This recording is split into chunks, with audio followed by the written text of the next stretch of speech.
गहन अच्छा डॉक्टर राजेंद्र पाढ़ी से विषय में आमको सविशेष आलोचक हिसाब से आम पाई डॉक्टर राजेंद्र पाढ़ी को सी सविशेष से विषय में आमको पुंखानुपुंख भाव में आलोकपात करेंगे।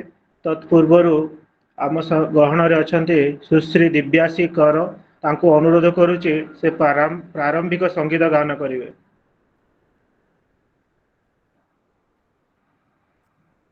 समस्त गुरुजन मानक मोर प्रणाम। धन्यवाद। वक्रतुंड महाकाय सूर्यकोटि समप्रभा निर्विघ्नं कुरु मे देवा सर्वकार्येषु सर्वदा।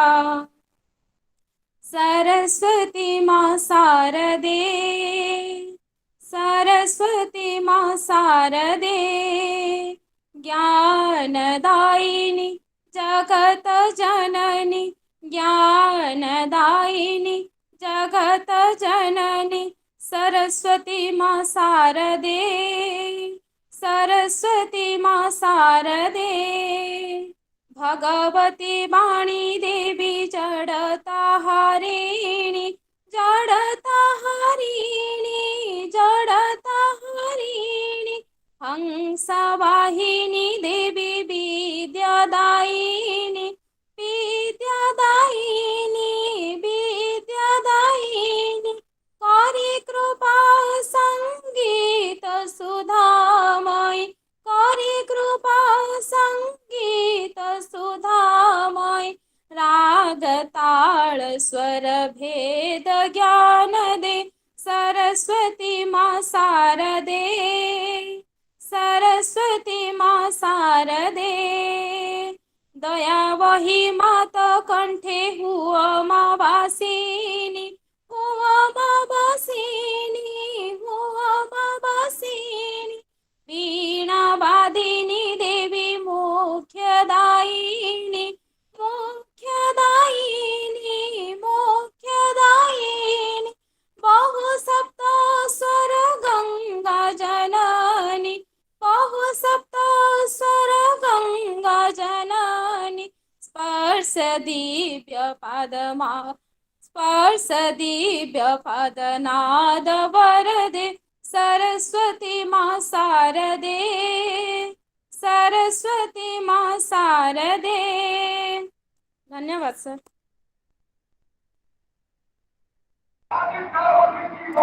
धन्यवाद। बहुत सुंदर माँ बागदेवी चरण बंदन आपन अशेष अशेष धन्यवाद।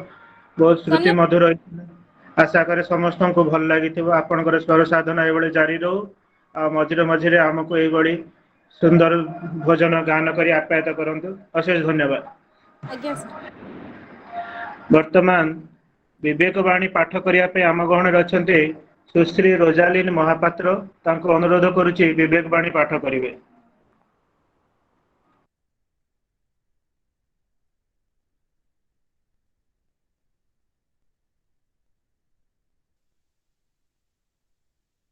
म्यूट रे अछंती अनम्यूट करी फोन।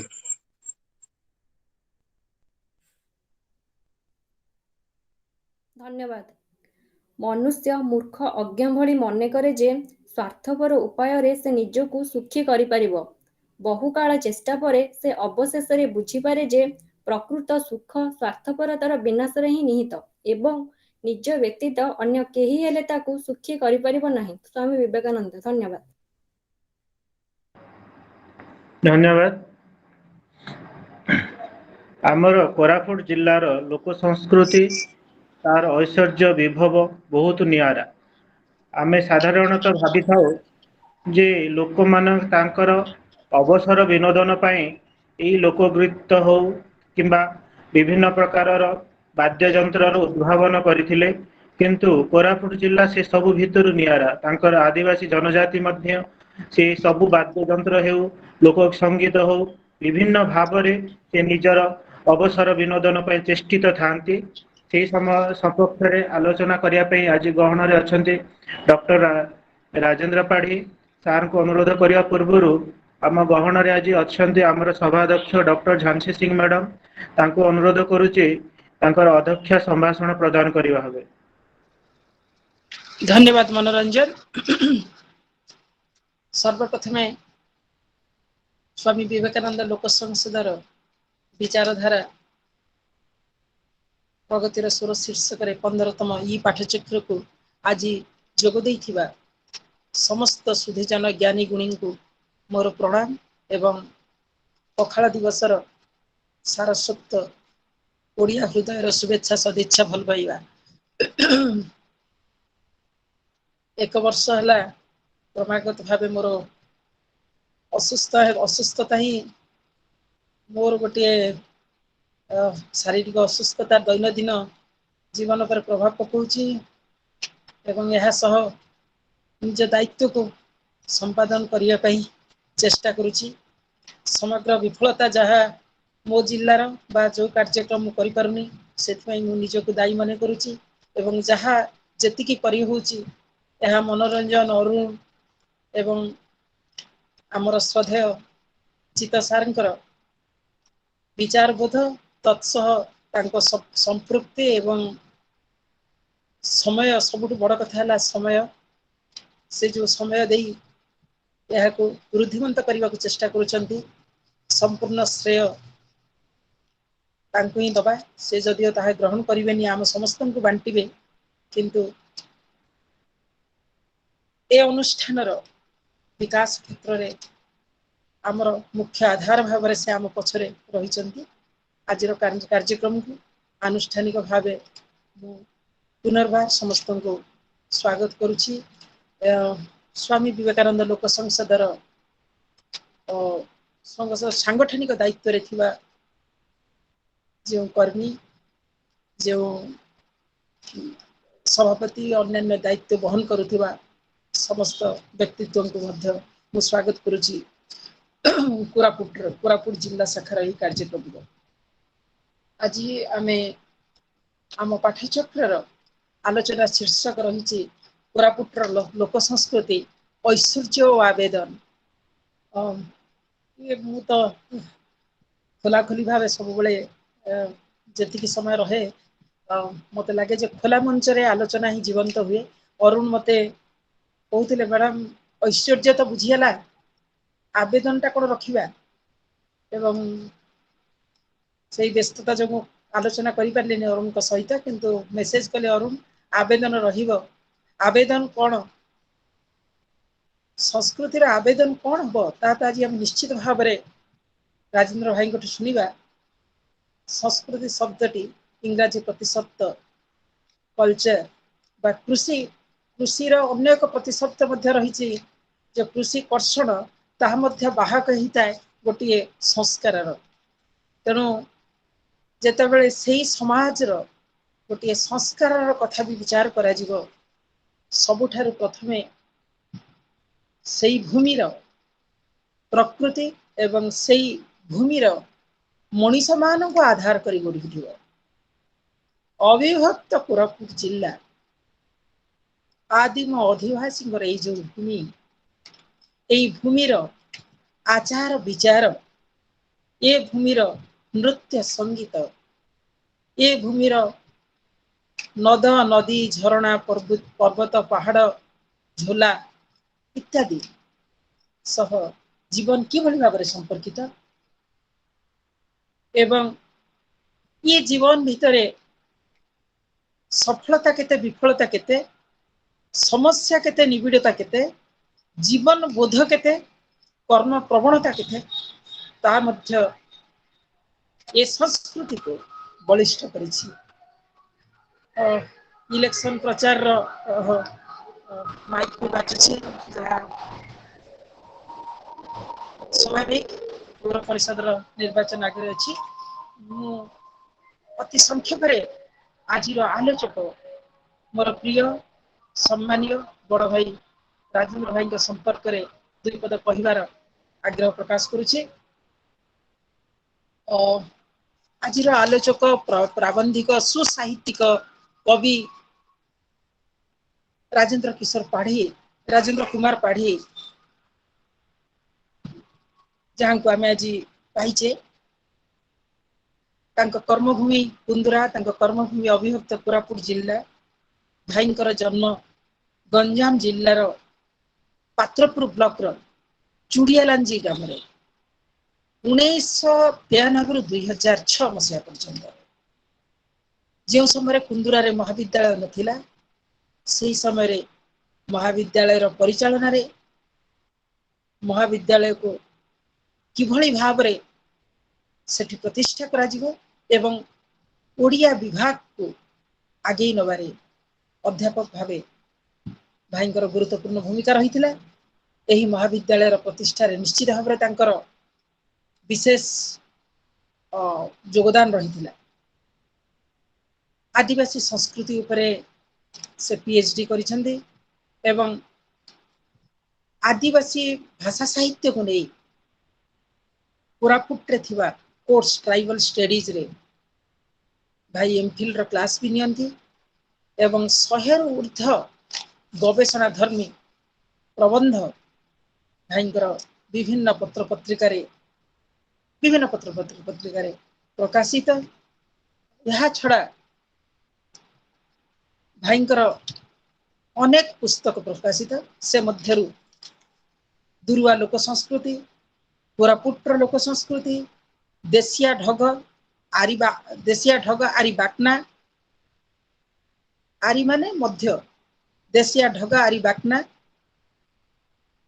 आमर काता आमर कथा को देशिया भाषा रे आमार कथा आमार हबनी आमर र हलंत रहिबो काता देशिया शब्दकोश। यह एक अविभक्त कोरापुट जिल्लार लोक साहित्य को आदिवासी साहित्य संस्कृति को भाईंकर बड़ अवदान। 15टी पुस्तक आदिवासी पिलांग शिक्षा निमंते से प्रस्तुत करिसेंती एवं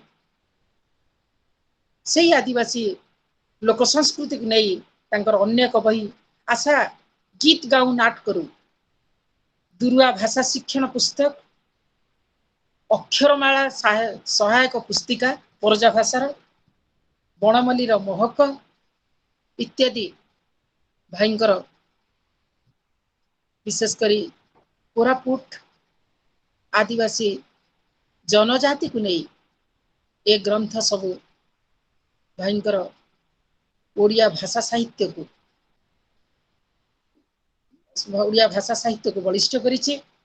तांकर लक्ष्य हला मूल लक्ष्य कौन राजेंद्र भाईंकर आदिवासींकर समृद्ध नृत्य संगीत संस्कृति को जातीय तथा अंतर्जातीय स्तर रे परिचित करिया पई आदिवासी गवेषणा मंच माध्यम रे से कार्य करिवार आजीवन प्रति क्यों अनुष्ठान ठारू से पुरस्कृत एवं संबर्धित ताहा मु शेष रे कहिबी। किंतु यह पूर्व एतिकी कहिबी जे 100 रु ऊर्ध्व ओडिया एवं इंग्राजी रे गवेषणा धर्मी प्रबंध पई से समस्तंक से समग्र ओडिशा खाली नहीं प्रवासी ओडिया एवं बहु महाविद्यालय एवं विश्वविद्यालय द्वारा प्रशंसित उच्च प्रशंसित 40 रु ऊर्ध्व आलोचना फीचर आकाशवाणी एवं दूरदर्शन द्वारा मध्य प्रसारित। तेणु आसंतु कोरापुटर जनजीवन को नहीं कोरापुटर लोक साहित्य को नहीं कोरापुट आदिवासी भाई भौणी मानकर आचार व्यवहार दैनंदिन जीवन कर्म से भितर से मानकर संस्कृति प्रथा परंपरा पूजा पर्वपर्वाणी तांको संस्कृतिर ऐतिह्य ऐश्वर्य एवं आवेदन विषय रे आमे सुनिबा डॉक्टर राजेंद्र पाढ़ी ठारू। मु राजेंद्र पाढ़ी को अनुरोध करुची भाई तांकर आलोचना आरंभ करिवे। राजेंद्र भाई।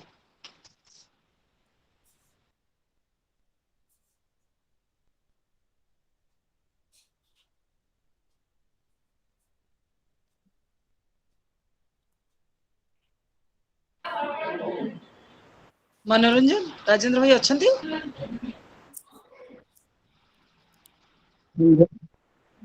हाँ जानसी सुबुची? हाँ सुबुची आपन कथा सुबुची भाई मु जानिनी मो कथा सुबुथला कि नाही किंतु सुबुची। शुभ संध्या। ଶୁଭୁଥିଲା ଶୁଭୁଥିଲା।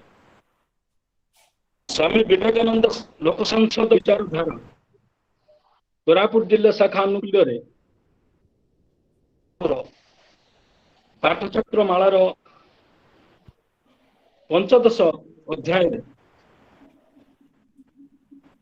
এই অনুষ্ঠানର ସମ୍ମାନନୀୟ ସଭାପତି, ରାଜ୍ୟ ସଭାପତି, ରାଜ୍ୟ ସମ୍ପାଦକ, କୋରାପୁଟ ଜିଲ୍ଲାର ଅଧ୍ୟକ୍ଷା, ସଂଯୋଜିକା, ଓଡ଼ିଶା ବିଶିଷ୍ଟ ଲେଖିକା, କବି, ସମାଜସେବୀ ଭଉଣୀ ଡକ୍ଟର ଝାନ୍ସୀ ସିଂ ମହୋଦୟ, ସାହିତ୍ୟିକ ଶ୍ରୀଯୁକ୍ତ ମନୋରଞ୍ଜନ ପଣ୍ଡା ମହୋଦୟ,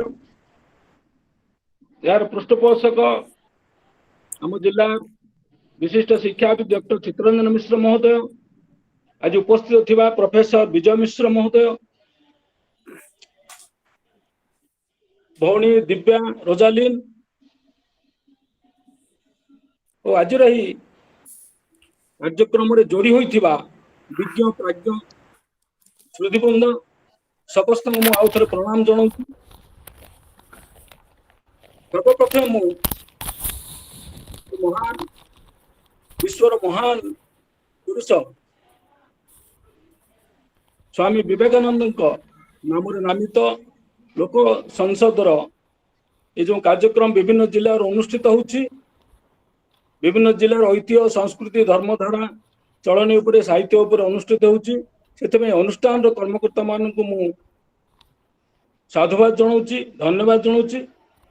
आज मते एई आलोचना रे सुजोग देइथिबारु भाग नवा पई ए अनुष्ठान कर्मकर्ता भौणी झांसी मैडम को अरुण डॉक्टर अरुण कुमार त्रिपाठी आपण मानू समस्त मु धन्यवाद कृतज्ञता जनाऊँ।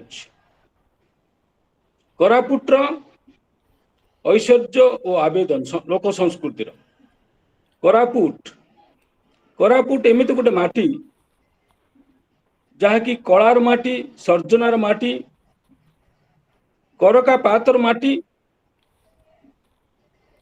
करा बोली के वंशधर माटी, करा बोली गोटे फलर माटी। कोरापुटर नाम कौन संपर्क में यही सब छोट छोट तथ्य रही।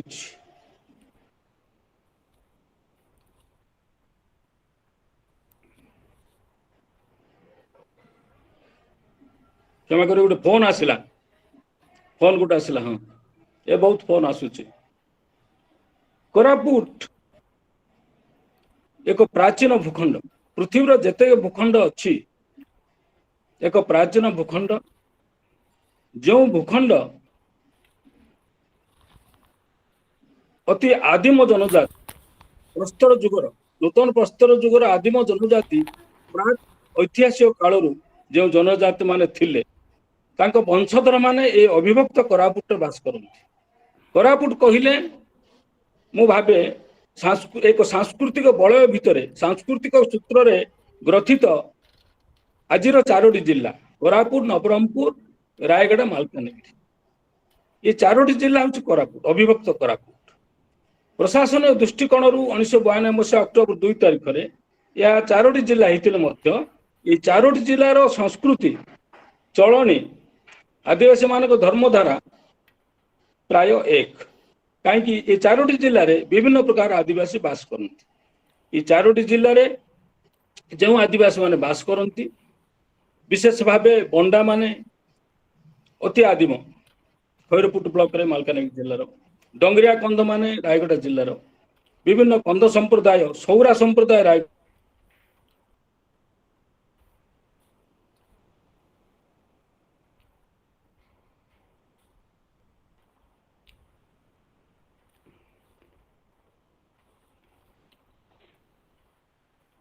विशेष भाव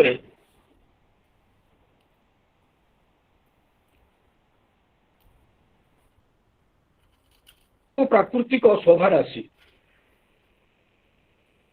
आपण माने कोरापुट समस्त कोरापुट आम अच्छु अभिभूत हुए यार प्राकृतिक संपद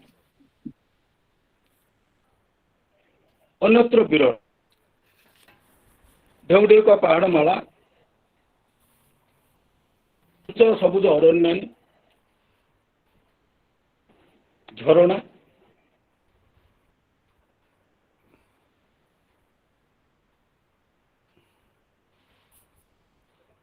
ଶୋଭା ସମ୍ପଦ ଅତି ମନୋରମ। ଏଥିପାଇଁ କୋରାପୁଟ ପ୍ରସିଦ୍ଧି ଲାଭ କରିଛି। ଏଥିରେ ରହିଛି ବିଭିନ୍ନ ପ୍ରକାର ଜଳପ୍ରପାତ, ବିଭିନ୍ନ ପ୍ରକାର ଜୈନ ବୌଦ୍ଧ ଧର୍ମର ବିଭିନ୍ନ ପ୍ରକାର ସ୍ମୃତି, ବିଭିନ୍ନ ମନ୍ଦିର, ଶାବର ଶ୍ରୀକ୍ଷେତ୍ର, ପ୍ରାଚୀନ ଶୈଳପୀଠ, ଏସବୁ ଏକ କୀର୍ତ୍ତି ରାଜ୍ୟ ରହିଛି କୋରାପୁଟ। ଦ୍ୱିତୀୟ କଥା ହଉଛି କୋରାପୁଟର ଅନ୍ୟ ଏକ ବୈଶିଷ୍ଟ୍ୟ ହଉଛି ଗୋଟେ ଆନ୍ଥ୍ରୋପୋଲୋଜିକାଲ ସୋସିଆଲ ଦୃଷ୍ଟିରୁ ଦେଖିଲେ ଏଥିରେ ଯୋଉ ଆଦିବାସୀ ବାସ କରନ୍ତି, ଅତି ଆଦିମ ଜନଗୋଷ୍ଠୀ, ସେମାନଙ୍କର ବୈଚିତ୍ର୍ୟମୟ ସାଂସ୍କୃତିକ ଜୀବନ, ସାମାଜିକ ସାଂସ୍କୃତିକ ଜୀବନ, ସେମାନଙ୍କର ଯୋଉ ସଂସ୍କୃତି ରହିଛି, ଏ ସଂସ୍କୃତି ପୃଥିବୀର ଅନ୍ୟ କୌଣସି ଜାଗାରେ ନାହିଁ, ଅତ୍ୟନ୍ତ ବିରଳ। ଓଡ଼ିଶାରେ ସମଗ୍ର 62 ପ୍ରକାର ଆଦିବାସୀ ବାସ କରନ୍ତି, କୋରାପୁଟରେ 51 ପ୍ରକାର ଆଦିବାସୀ ବାସ କରନ୍ତି। କୋରାପୁଟରେ 51 ପ୍ରକାର ଆଦିବାସୀ ଭିତରେ ସେଥିରେ 5ଟି ଆଦିବାସୀ ହେଉଛନ୍ତି ଅତି ଆଦିମ ଜନଜାତି, ପ୍ରିମିଟିଭ ଟ୍ରାଇବ। ସେମାନଙ୍କର ଧର୍ମଧାରା, ସାମାଜିକ ଚଳନୀ, ବିଶ୍ୱାସ, ପରମ୍ପରା ଦେଖିଲେ ଆପଣମାନେ ଦେଖିବେ ଯେ ପ୍ରାଚୀନ ଯୁଗରେ ଯାହା ଥିଲା ଅତି ଆଦିମ କାଳରେ ତାର ସୂଚନା, ତାର ସଂକେତ ବିଦ୍ୟମାନ ରହିଛି। ଅବିଭକ୍ତ କୋରାପୁଟ ଜିଲ୍ଲା ଅନ୍ୟ ଏକ ପ୍ରସଙ୍ଗ ପାଇଁ ବିଶ୍ୱରେ ଭାରତରେ ପ୍ରସିଦ୍ଧି ଲାଭ କରେ। ବିଶେଷ ଭାବେ ଭାରତରେ ଏଥିରେ ଯେଉଁ ସ୍ୱାଧୀନତା ଆନ୍ଦୋଳନରେ କୋରାପୁଟ ମାଟିର ଜନଗୋଷ୍ଠୀଙ୍କର ଯୋଗଦାନ, ଏଠି କନ୍ଧମାଳି ହେଇଛି, ଏଠି ସୌରାମେଳି ହେଇଛି, ଏଠି କୋୟାମେଳି ହେଇଛି ତାମାଦରାଙ୍କ ନେତୃତ୍ୱରେ, ଏଠି ଲକ୍ଷ୍ମଣ ନାୟକ ଭୂମିଆ ଗୋଷ୍ଠୀର, ଆଦିବାସୀ ଗୋଷ୍ଠୀର ଦେଶ ପାଇଁ ଫାଶୀକୁଣ୍ଠ ନିଜକୁ ଝୁଲେଇ ଦେଇଛନ୍ତି, ବଳିଦାନ ଦେଇଛନ୍ତି। କୋଣ ଅନୁକୋଣରେ ମହାତ୍ମା ଗାନ୍ଧୀଙ୍କର ଯେଉଁ ବାଣୀ, ସ୍ୱାଧୀନତାର ମନ୍ତ୍ର, ସ୍ୱାଧୀନତାର ଯେଉଁ ସ୍ଫୁଲିଙ୍ଗ, କୋରାପୁଟର ସେତେବେଳେ ବଣ ଜଙ୍ଗଲ ଭିତରେ ଆଦିବାସୀ ମାନଙ୍କ ଭିତରେ ନିଆଁ ଭଳିଆ ଜଳିଥିଲା। ସମସ୍ତେ ଇଂରେଜ ସରକାର ବିରୁଦ୍ଧରେ ଭାରତ ମାତାକୁ ସ୍ୱାଧୀନତା ଆଣିବା ପାଇଁ ଲଢିଥିଲେ। ଏଥିପାଇଁ କୋରାପୁଟର ଅବଦାନ ସମଗ୍ର ଭାରତ ବର୍ଷରେ ରହିଛି। ସମଗ୍ର ଭାରତ ବର୍ଷର ସ୍ୱାଧୀନତା ଆନ୍ଦୋଳନ ଇତିହାସ ଦେଖିବାକୁ ଗଲେ ଡକ୍ଟର ବିଜୟ କୁମାର ମିଶ୍ର ପ୍ରଫେସର ଅଛନ୍ତି ଆମ ସାଙ୍ଗରେ, ସିଏ ଯୋଉ ଆଲୋଚନା କରୁଛନ୍ତି ଯେ କୋରାପୁଟ ମାଟି ହେଉଛି ସ୍ୱାଧୀନତା ଆନ୍ଦୋଳନର, ଆମେ କହୁଛୁ ଯେ ପାଇକ ବିଦ୍ରୋହ, କନ୍ଧ ବିଦ୍ରୋହ, ଏଠି ମଧ୍ୟ କନ୍ଧ ବିଦ୍ରୋହ ହୋଇଛି, ଏଠି ମଧ୍ୟ ସୌରା ବିଦ୍ରୋହ ହୋଇଛି, ଏଠି ମଧ୍ୟ କୋୟା ବିଦ୍ରୋହ ହୋଇଛି ତାମାଦରା, ଏଠି ମଧ୍ୟ ବିଭିନ୍ନ ବିଦ୍ରୋହ ହୋଇଛି। ଆଦିବାସୀ ମାନେ ସେ ସମୟରେ ବିଦ୍ରୋହ କରିଥିଲେ। ତାର ସମ୍ପୂର୍ଣ୍ଣ ଇତିହାସ ଲେଖିଛନ୍ତି ପ୍ରଫେସର ମିଶ୍ର, ବିଜୟ ମିଶ୍ର। ଅନ୍ୟ ଏକ ଦୃଷ୍ଟିକୋଣରୁ କୋରାପୁଟ ଆମେ ଯାହା ଦୀର୍ଘ 30 ବର୍ଷ ଭିତରେ ଯେଉଁ କୋରାପୁଟ ଉପରେ ଗବେଷଣା କରିଛୁ, ସିନ୍ଧୁରୁ ମାତ୍ର ବିନ୍ଦୁଟିଏ ହିଁ ପାଇଛୁ। ତାই କୋରାପୁଟ ଏକ ମହାସିନ୍ଧୁ, କୋରାପୁଟର ସଂସ୍କୃତି ଏକ ମହାସିନ୍ଧୁ।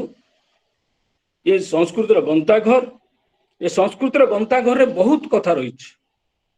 ଏଠି ଲୋକଙ୍କର ଜ୍ଞାନ କୌଶଳ ରହିଛି, ବିଭିନ୍ନ ପ୍ରକାର ଦେଶୀୟ ଟ୍ରାଡିସନାଲ ଇଣ୍ଡିଜିନିୟସ୍ ନଲେଜ ରହିଛି, ଏଠି ଭାଷା ରହିଛି, ଏଠି ଚଳଣି ରହିଛି, ଧର୍ମଧାରା ରହିଛି, ଏଠି ଲୋକଙ୍କର ଲୋକ କଳା ରହିଛି। ଏ ସବୁ ଯାକୁ ଯଦି ଆଲୋଚନା କରିବା, ଏକ ସିନ୍ଧୁ ହବ। ପୁଣି ତାର ମୌଖିକ ଲୋକ ସାହିତ୍ୟ ଏକ ପୃଷ୍ଠା ପରେ ପୃଷ୍ଠା, ହଜାର ହଜାର ପୃଷ୍ଠା ହବ। ଆମେ ତାକୁ ସଂଗ୍ରହ କରିପାରୁନୁ, ଟେପ ରେକର୍ଡ ଆମର କିମ୍ବା ମୋବାଇଲ ଭର୍ତ୍ତି ହେଇଯାଉଛି, ଏତେ ଗୀତ ଏଠି ଅଛି। ଏଠି ଲୋକ ଚାଲିଲେ ନୃତ୍ୟ, ଆଉ ଗୋଟେ ପ୍ରକାର ଅବଦାନ କୋରାପୁଟ ଧାନର ଏନ୍ତୁଟିଶାଳ ହଉଛି ପ୍ରଥମ ଆବିଷ୍କାର କୋରାପୁଟ ଅଞ୍ଚଳ। କାହିଁକି ନା ଆମ ଗବେଷଣା ବଣ୍ଡା ଆଉ ଗାଧୁବା ଏରିଆରେ ଗୋଟେ ଛୋଟିଆ ଗୋଟେ ମିଥ୍ ପାଇଲୁ, ମୁଁ ସଂଗ୍ରହ କରିଥିଲି ଯେ ଆବିଷ୍କାର କରାଗଲା। ଧାନ ତ ଜଙ୍ଗଲରେ ଥିଲା, ଧାନ ଏକ ତୃଣ ଜାତୀୟ ଉଦ୍ଭିଦ। ବୁଢା ବୁଢୀ ବଣ୍ଡା ଗାଧୁଆ ସମ୍ପ୍ରଦାୟର ମିଥ୍ରେ ରହିଛି, ଯାଉଥିଲେ ଗୋଟେ ପଥର ଚାଞ୍ଚଡା ଉପରେ କିଛି ପକ୍ଷୀ ଗୋଟେ ଶସ୍ୟକୁ ଖୁଣ୍ଟି ଖୁଣ୍ଟି ଖାଉଥିଲେ। एम देखिले जे खाऊचंती खाई उड़िकी आस पुणी खाऊचंती एमाने से देखुथिले जे एटा बर खुशी रे खाऊचंती किछि पक्षी से खाई एम देखि उड़ी पळेले से दाना किछि पड़ी चाउल धान बाहर एमाने से पाखु गले से पार्टी रे पकेले मीठा लगिला बहुत खुशी हेले सब जेतिकी सीटी पड़ीथिला से जेतिकी पाइले पथर ऊपर पड़ीथिला पुणी माटी रे किछि पड़ीला वर्षा हैला गछ हैला धानर गछ किछि हैला एमान देखले जे इठी पक्षी माने खाउतले ए सब गछ एथि होइथिबो से गछरे धान केंडा हबा परे से धान को आनी कि समाने सिमिति खाइले धानर कुंडा सहित खाइले तापर एमिति सभ्यतार से देखिले से गछ पुणी पकेले लगेले एमिति हेकि धानटा कोरापुट माटी रे 2000 प्रकार धान थिला एबे आमे जो कमला पूजानी को पद्मश्री भारत सरकार देले से 150 प्रकार धान संरक्षण कर रखिचंती कुंद्रा ब्लॉक रे जणे कौशल्या गिहुरा बोली से 137 प्रकार धान रखिचंती एबे मध्य से पुराना किछि धान एठी चाष होउछ जो धान कि ओडिसा रे कोनोसी जिल्ला रे नाही बणुआ धान अछि बंडा पहाड़ रे गोटे प्रकार धान अच्छी धान पाचिबा पय 6 मास समय लागिबो से धान रे आपण 4 जण गोटे पाए चाउल रे खाइ परिबे पुष्टिकर से धान चाउलटा आ से धान बहुत स्वादिष्ट बासना मध्य बासुमती चाउल कोरापुट उत्पादन हेतिला आगो ये सब लोक माने कहंती मोर किछि ना एठी लोकन को जहा कथा मु कहे कोरापुट जो पौराणिक प्रसिद्धि ऐतिहासिक प्रसिद्धि रही ताहा भाविले अति चमत्कार विस्मयकर या उपरे सेमति किछि गवेषणा हेनी कोरापुटर जो इतिहास आमे पंचम षष्ठ शताब्दी पाउछु कोरापुट इतिहास ता पूर्वर इतिहास किछि जଣା पडुने एठी राजा राजुड समय किछि इतिहास अछि किंतु कोरापुट रे जो रामायण युगर किंवदंती रही लोक कथा रही प्रभु श्री रामचंद्र पदचिन्ह रही महाभारत जो चिन्ह रही विभिन्न प्रकार संकेत रही किसी काम है ना प्रभु श्रीरामचंद्र वनवास काल रे कोरापुट को आसते कोरापुट दंडकारण्यर अंश विशेष थिला कोरापुट को नहीं बस्तर को नहीं दंडकारण्य थिला प्रभु सीता मां प्रभु रामचंद्र गुप्तेश्वर बोली शुणी आप प्रसिद्ध प्राकृतिक शिवलिंग अच्छी रामगिरी ठारू 12-13 किलोमीटर दूर से प्रभु श्रीरामचंद्र शिवलिंग प्रतिष्ठा करते तेणुक से पाखर गाँटा हूँ रामगिरी आज मोर पितृप्रतिम डॉक्टर कृष्ण सिंह आज कहते जयपुर सभारे जे विरोही यक्ष जो संदेश पठे तार प्रिया पाखु उज्जयिनी से रामगिरी पठे कालिदास मेघदूतर वर्णना कर मेघदूत जो कालिदास वर्णना कर तार प्राकृतिक वर्णना शुणवे रामगिरी जो प्राकृतिक वर्णना से तो सामान हो साम्य रही काव्य कोरापुट अच्छी पुराण अच्छी सीतांकर पदचिन्ह रही सीताकुंड बंडा पहाड़ अच्छी आदिम जनजाति बंडा अच्छा से पहाड़ रे सीताकुंड बोली गोटे अच्छी स्वर्गत लक्ष्मण मांद्रा मोर बंधु चलीगले किसी दिन तले आम बहुत दिन जाइचु सीता आसते सीता स्नान करुले सीता स्नान कला बेले बंडा रमणी मैंने सेपटे जाऊे सीता गोटे झील वस्त्र परिधान कर स्नान करुले अंग को देखी बंडा रमणी मैंने हसी सीता अभिशाप देते तुम नारी कि गोटे नारीर अंग को देखिकी हसुच तेणुक आज तुम वस्त्र पिंधब ना तुम मुंड ये बाल मेकुला करके सीता गाधुले मुंड मत लंडित लंडिता रही बंडा रमणी पिंधुंट गोटे रिंगा बोली गोटे वस्त्र 3 फुट चौड़ा रामायण बहुत गुड़े कथा रही आपण बाली सागर बोली से गवेषणा ऐतिह्य कथा महाभारत रे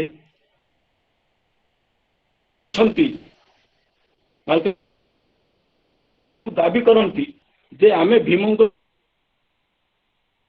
भीमा द्वारा होती देवता से वर्षार देवता अनावृष्टि आपदीपद हेले भीम को उपासना करती भीमंकर कोया मानकर जो राकेश कन्या बहुत हिड़िमीर एमाने संतान संतति बोली कोया माने दाबी कर କରିଛୁ। ବର୍ତ୍ତମାନ ସମୟ ଅଭାବରୁ ସେଗୁଡ଼ା ମୁଁ ସୂଚନା ଦଉନାହିଁ। ଏହା ପରେ ରାମାୟଣ ମହାଭାରତକୁ ନେଇ ବହୁତ ଗୁଡେ ଲୋକ କଥା ଲୋକ ଗୀତ ସଂଗ୍ରହ କରାଯାଇଛି। ଏବେ ଆମେ ଡକ୍ଟର ମହେନ୍ଦ୍ର କୁମାର ମିଶ୍ର ମୁଁ ଆଦିବାସୀ ରାମ କଥା ଗୋଟେ ସଂଗ୍ରହ କରିଛୁ, ଯୋଉଟା କି ରାମାୟଣଟାକୁ ଯିଏ ଗାଇଛନ୍ତି, ଯୋଉମାନେ ଗାଉଛନ୍ତି ସେମାନେ କିଛି ପାଠ ପଢିନାହାନ୍ତି, ରାମାୟଣ କଥା କୋଉଠି ଶୁଣି ନାହାନ୍ତି। ସେମାନେ ଏଇଟା ଗୋଟେ ରାମାୟଣଟା ଲୋକଗୀତ ହିସାବରେ ଚାଲିଥିଲା, ଯୋଉଟା କି ଡକ୍ଟର ଶ୍ରୀ ରାଜଗୋପାଳଚାରୀ କହିଛନ୍ତି ଯେ ରାମାୟଣଟା ଗୋଟେ ଲୋକମାନଙ୍କ ମନ ଭିତରେ ଲୋକମାନଙ୍କ ମୁଖରେ ପ୍ରଚଳିତ ଥିଲା। ଯେମିତି ବେଦଟା ଲୋକମାନଙ୍କ ମୁଖରେ ପ୍ରଚଳିତ ଶ୍ରୁତି ହେଇକି ଥିଲା, ପରବର୍ତ୍ତୀ ସମୟ ଲେଖା ହେଲା, ରାମାୟଣଟା ମଧ୍ୟ ସେମିତି ଲେଖା ହେଲା। ଆଉ ସେ ଯୋଉ ଗାଇଛନ୍ତି ସେଟା କେନ୍ଦ୍ର ସାହିତ୍ୟ ଏକାଡେମୀ ସେ ବହିଟା ଛାପୁଛି ବର୍ତ୍ତମାନ। ସେଥିରେ ଗୋଟେ କଥା ରହିଛି, ଆପଣ ଦେଖନ୍ତୁ ଆଦିବାସୀ ସଂସ୍କୃତିର ବୈଶିଷ୍ଟ୍ୟ କଥା କହିବାକୁ ଗଲେ ନାରୀକୁ ଯୋଉ ସମ୍ମାନ ରହିଛି, ମୁଁ ଏତେ କଥା କହୁନାହିଁ, ମୁଁ ସଂକ୍ଷିପ୍ତରେ କହିଦେଉଛି। ଯେତେବେଳେ ରାବଣଙ୍କର ଭଗ୍ନୀ ଗଲେ ସୁପର୍ଣ୍ଣକା ରାମଚନ୍ଦ୍ର ପାଖକୁ, ସେ ଲକ୍ଷ୍ମଣ ବାବୁ ପଠେଇଦେଲେ। ଲକ୍ଷ୍ମଣ କହିଲେ, ଲକ୍ଷ୍ମଣ ପ୍ରେମ ଭିକ୍ଷା କଲେ। ଲକ୍ଷ୍ମଣ କହିଲେ ମୁଁ ତୋର ନାକ କାନ କାଟିକି ତୋ ଜୀବନରେ ମାରିଥାନ୍ତି, କିନ୍ତୁ ତୁ ଗୋଟେ ନାରୀ, ତୋର ଗୋଟେ ସମ୍ମାନ ରହିଛି, ତତେ ମୁଁ ନାକ କାନ କାଟୁନି, ସେମିତି ଛାଡି ଦଉଛି, ଏମିତି କାମ ଆଉ କେବେ କରିବୁ ନାହିଁ। ଦେଖନ୍ତୁ ଆମ ରାମାୟଣରେ ଅଛି ସୁପର୍ଣ୍ଣକାର ନାକ କାନ କଟା ହେଇଛି, କିନ୍ତୁ ଆଦିବାସୀ ରାମାୟଣରେ ତାହା ନାହିଁ। ଏସବୁ କଥା ରହିଛି। ଆଉ ଗୋଟେ ଗୁରୁତ୍ୱପୂର୍ଣ୍ଣ, ଝାନ୍ସୀ ଭଲ ଭାବେ ଜାଣିଛନ୍ତି, କିରଣ ବାବୁ ଜାଣିଛନ୍ତି, ସେ ଅଞ୍ଚଳର ସମସ୍ତେ ଜାଣିଛନ୍ତି, ନନ୍ଦପୁର ଅଞ୍ଚଳରେ ବାଲ୍ମୀକି ବୋଲି ଗୋଟେ ସମ୍ପ୍ରଦାୟ ଅଛନ୍ତି। ବାଲ୍ମୀକି ଯୋଉଟା କି ଓଡ଼ିଶା ସରକାରଙ୍କ ଆଦିବାସୀ ତାଲିକାରେ ସେମାନେ ଅଛନ୍ତି। ସେ ବାଲ୍ମୀକି ମାନେ ବାଲ୍ମୀକିଙ୍କର ବଂଶଧର। ବାଲ୍ମୀକି ଗୁମ୍ଫା ମଧ୍ୟ ଗୋଟେ ଅଛି ନନ୍ଦପୁର ପାଖରେ, କିରଣ ବାବୁ ମଧ୍ୟ ଜାଣିଛନ୍ତି। ଏଠି ଯୋଉମାନେ ନନ୍ଦପୁର ଅଞ୍ଚଳରେ ଅଛନ୍ତି, କୋରାପୁଟ ସମସ୍ତେ, ସେଠିର ଭାଷା, ନୀଳକଣ୍ଠ ଡଲିଆ ବୋଲି ଜଣେ ବନ୍ଧୁ ଆମର ଝାନ୍ସୀ ଭଉଣୀ ଯେତେବେଳେ ସାହିତ୍ୟ ସଭା କରନ୍ତି, ପୂଜ୍ୟ କୃଷ୍ଣ ସିଂ ଯେତେବେଳେ କରନ୍ତି, ବର୍ଷର ବିଭିନ୍ନ ସମୟରେ ସେ ମଧ୍ୟ ଆସନ୍ତି, ଆମେ ସବୁ ଯାଉ। ନୀଳକଣ୍ଠ ଡଲିଆ ବାଲ୍ମୀକି ଭାଷା ବୋଲି ଗୋଟେ ବହି ଲେଖିଛନ୍ତି। ଯେଉଁ ଭାଷାଟା ବାଲ୍ମୀକି ଭାଷା, ବାଲ୍ମୀକି ସମ୍ପ୍ରଦାୟର ଭାଷା, ବାଲ୍ମୀକି ଭାଷା, ବାଲ୍ମୀକି ସେଠି ଥିଲେ, ବାଲ୍ମୀକି ରାମାୟଣ ଲେଖୁଥିଲେ, ବାଲ୍ମୀକି ଗୁମ୍ଫା ମଧ୍ୟ ରହିଛି, ଗୋଟେ ସମୟରେ ସେଠି ପୂଜା ମଧ୍ୟ ହଉଛି। ସେ ଭାଷାକୁ ମୁଁ ଦେଖିଲି, ଛୋଟିଆ ବହିଟା, ମତେ ଗୋଟେ କୌତୁହଳ ଲାଗିଲା, ଏଇଟା ସଂସ୍କୃତ ଭଳିଆ ଲାଗୁଛି। ମୁଁ ଯାଉଛି ଅହଂ ଗଚ୍ଛାମି ତ୍ୱଂ, ଯେତିକି ସଂସ୍କୃତ ଶବ୍ଦ ସେଠି ବ୍ୟବହାର ହେଇଛି, ଏମାନେ ନିରକ୍ଷର, ସଂସ୍କୃତ କେମିତି ଜାଣିବେ? କିନ୍ତୁ ସେ ଭାଷା ସଂସ୍କୃତ ଭାଷା, ଆପଣମାନେ ବିଶ୍ୱାସ କରିବେ କି ନାହିଁ, ତାପରେ ବର୍ତ୍ତମାନ ଇଣ୍ଟରନ୍ୟାସନାଲ ଲେଭେଲରେ ଜଣେ ବିଶିଷ୍ଟ ଭାଷା ତତ୍ତ୍ୱବିତ୍ ସେ କହୁଛନ୍ତି ମୁଁ ଏଇଟାକୁ ଆବିଷ୍କାର କରିଛି ବୋଲି କହିକି ସେ ନାମ ନେବାକୁ ମଧ୍ୟ ଯାଉଛନ୍ତି। କିନ୍ତୁ ତା ପୂର୍ବରୁ ନୀଳକଣ୍ଠ ଡଲିଆ ଗୋଟେ ବହି କରିଛନ୍ତି, ତାଙ୍କୁ ମୁଁ କହିଲି ଆହୁରି ଅଧିକ କଲେକ୍ସନ କର, ଆକୁ କମ୍ପାରେଟିଭ ଷ୍ଟଡି କରିବା। ଏ ସବୁ ବାଲ୍ମୀକିଙ୍କର ସେଠି କଥା ରହିଛି, ବିଭିନ୍ନ ପୁରାଣରେ, ମହାଭାରତ ରାମାୟଣରେ, ମହାକାବ୍ୟରେ ରହିଛି।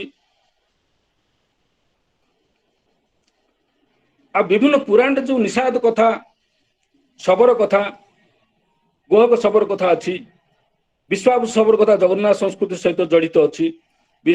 ଯୋଉ ସୌରାମାନଙ୍କ ଦାରୁ ଦେବତା କେମିତି ପରବର୍ତ୍ତୀ କାଳରେ ଜଗନ୍ନାଥ ହେଲେ, କେମିତି ଶବର ମାନଙ୍କର ଦାରୁ ଦେବତା ନୀଳମାଧବ କେମିତି ଯାଇକି ପୁରୀରେ ପୂଜା ପାଇଲେ, ତାର ମଧ୍ୟ ବହୁତ ଗୁଡ଼ିଏ କିମ୍ବଦନ୍ତୀ ରହିଛି।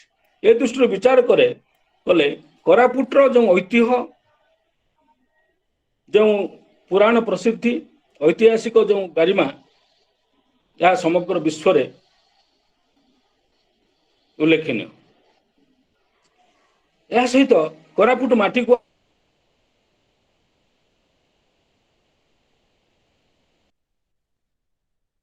ପରଜା ଲେଖିଲେ ଅମୃତର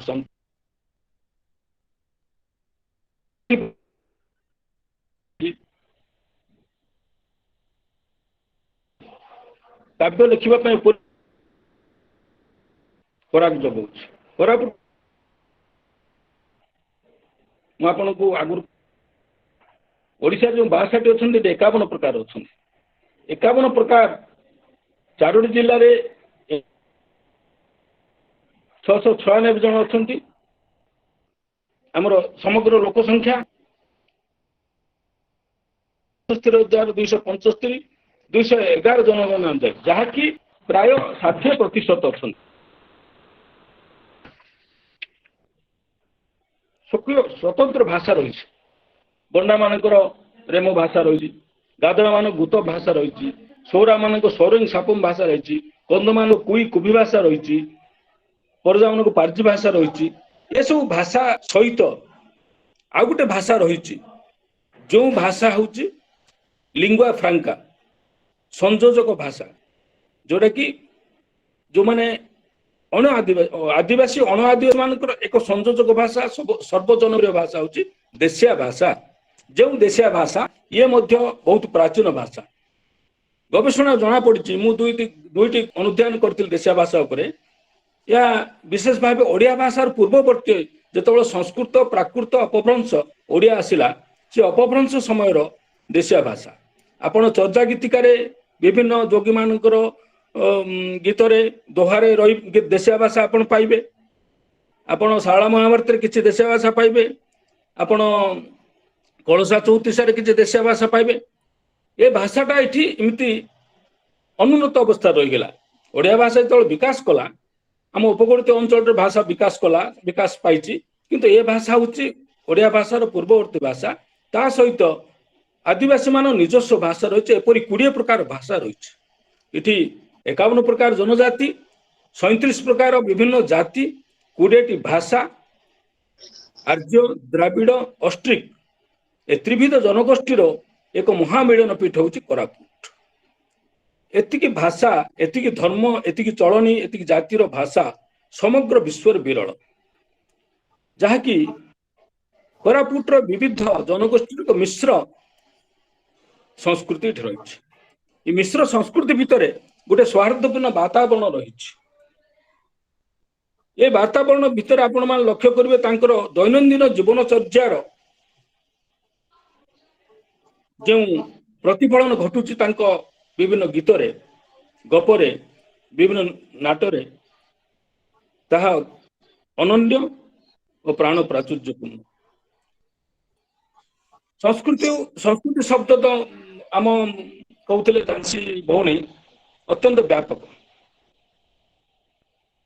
इंग्रेजी कल्चर प्रकृत संस्कृति नुहे कल्चर सीधा एटा संस्कृति कहले जीवन सामग्रिक दिग को बुझाइब जीवन दैनंदिन जीवन सामग्रिक दिग हूँ संस्कृति एथिरे मनुष्यर सकल कथा रही रही सामाजिक रीतिनीति चलनी धर्मधारा प्रथा परंपरा पूजा पार्वण जानी यात्रा विभिन्न अनुष्ठान नृत्य गीत चित्रकला लोककला लोक विश्वास ये सब रही संस्कृति लोक संस्कृति कहले लोक मान संस्कृति जो लोक माने जो फोक माने अच्छंती तांको जो लोर फोकलोर कहले आगे केवल लोक गीत बुझौला किंतु परवर्ती समय फोकलोर रोचे लोक संस्कृतिर एक परिपूरक शब्द जार परिसर अत्यंत व्यापक मानवर सामग्रिक जीवन चर्या यार परिसर भुक्त अतीतर कौन सी लिखित दलिल अभाव सत्वे जनगोष्ठी निजस्व व्यावहारिक अभ्यासगत परंपरा परिपुष्ट प्रामाणिक मौखिक इतिहास होउछि लोक संस्कृति जोटी इतिहास नीरव से लोक संस्कृति सजीव बहुत गुड़े लोक संस्कृति जो लोकगीत लोक गाथा लोक मिथ लोक किंवदंती इतिहास मध्य बहुत रही नंदपुर संपर्क में बहुत गुड़े लोकगीत किंवदंती रही लोककथा रही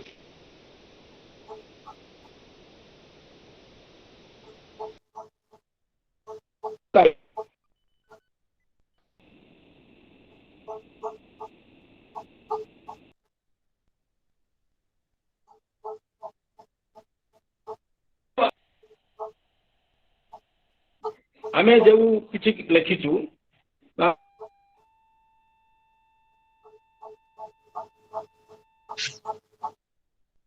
शिखुछु लोक लोक कथा कह जाछि आदि समस्त मोर गुरु कहीं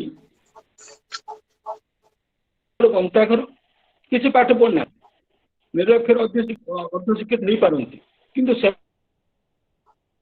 जो स्थानीय लोकल नॉलेज रही इंडिजिनियस नॉलेज रही ତାହା ଅତ୍ୟନ୍ତ ସମୃଦ୍ଧ। ଗୋଟେ ଉଦାହରଣ ଆପଣଙ୍କୁ ଦେବି ମୁଁ। କେବେ ବର୍ଷା ହେବ ରେନ୍ ଫୋରକାଷ୍ଟ ଆମ ପାଣିପାଗ ବିଭାଗ ସାଟେଲାଇଟ ଚିତ୍ର ଦେଖିକି କହିବ, ସେମାନେ କହିପାରିବେ ଏ ମାଟିରେ କଣ ହେଇପାରିବ, କି ଶସ୍ୟ ହେଇପାରିବ, ମିଶ୍ର ଶସ୍ୟ ହେଇପାରିବ, ସେମାନେ କହିପାରିବେ। ଜଣଙ୍କର ଗୋଡ ଭାଙ୍ଗିଗଲା, ଗୋଡ ଗୁଣ୍ଡ ଆମ ନିଜ ଗାଁ କେନ୍ଦୁଗୁଡା, ସେଠି ଜଣଙ୍କର ତେନ୍ତୁଳି ଗଛରୁ ପଡି ଗୋଡ ଭାଙ୍ଗିଗଲା, 4 ଖଣ୍ଡ ହେଇଗଲା। ପଇସା ନାହିଁ ତାଠି ମେଡିକାଲ ଯିବାକୁ 2 ଲକ୍ଷ ଟଙ୍କା ଖର୍ଚ୍ଚ। ସେଠି ଆସିଲେ ଲୋକ ବିଦ୍ୟାର ଲୋକ ଦିଶାରୀ ଆସିଲେ, ଲୋକ ଚିକିତ୍ସକ ବାନ୍ଧିଦେଲେ, 3-4 ମାସ ଭିତରେ ସେ ଲୋକ ଚାଲିଲା।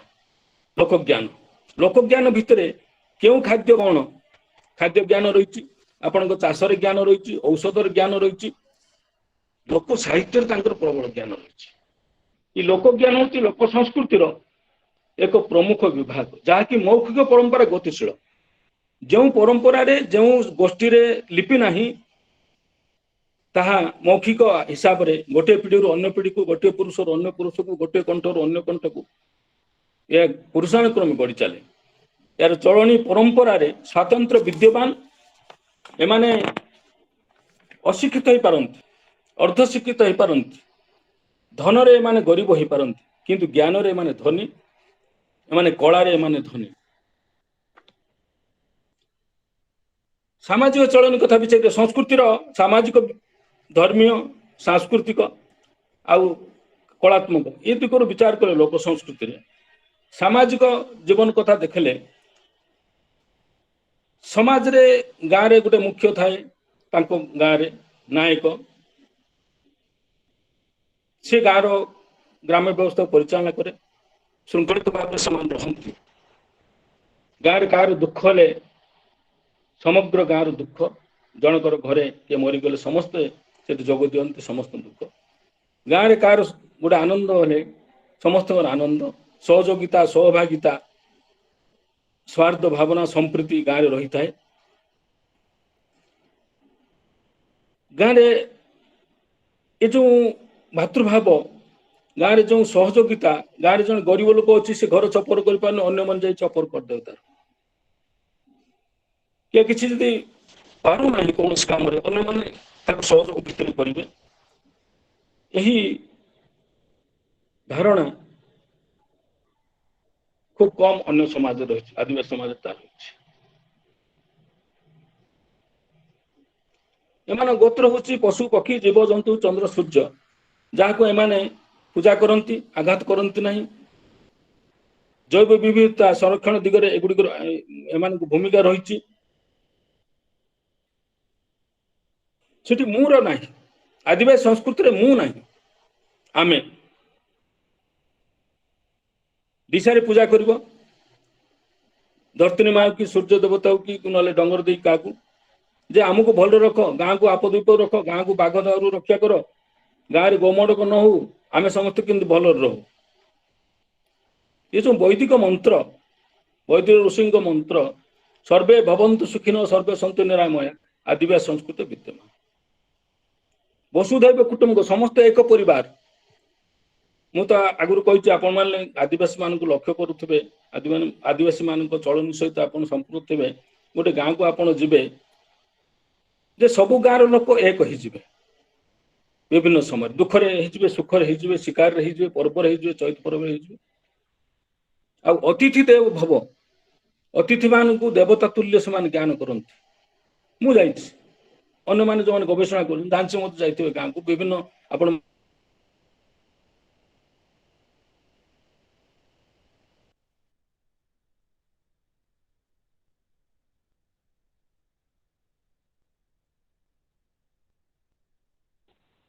ये परंपरा आदर्श निश्चय।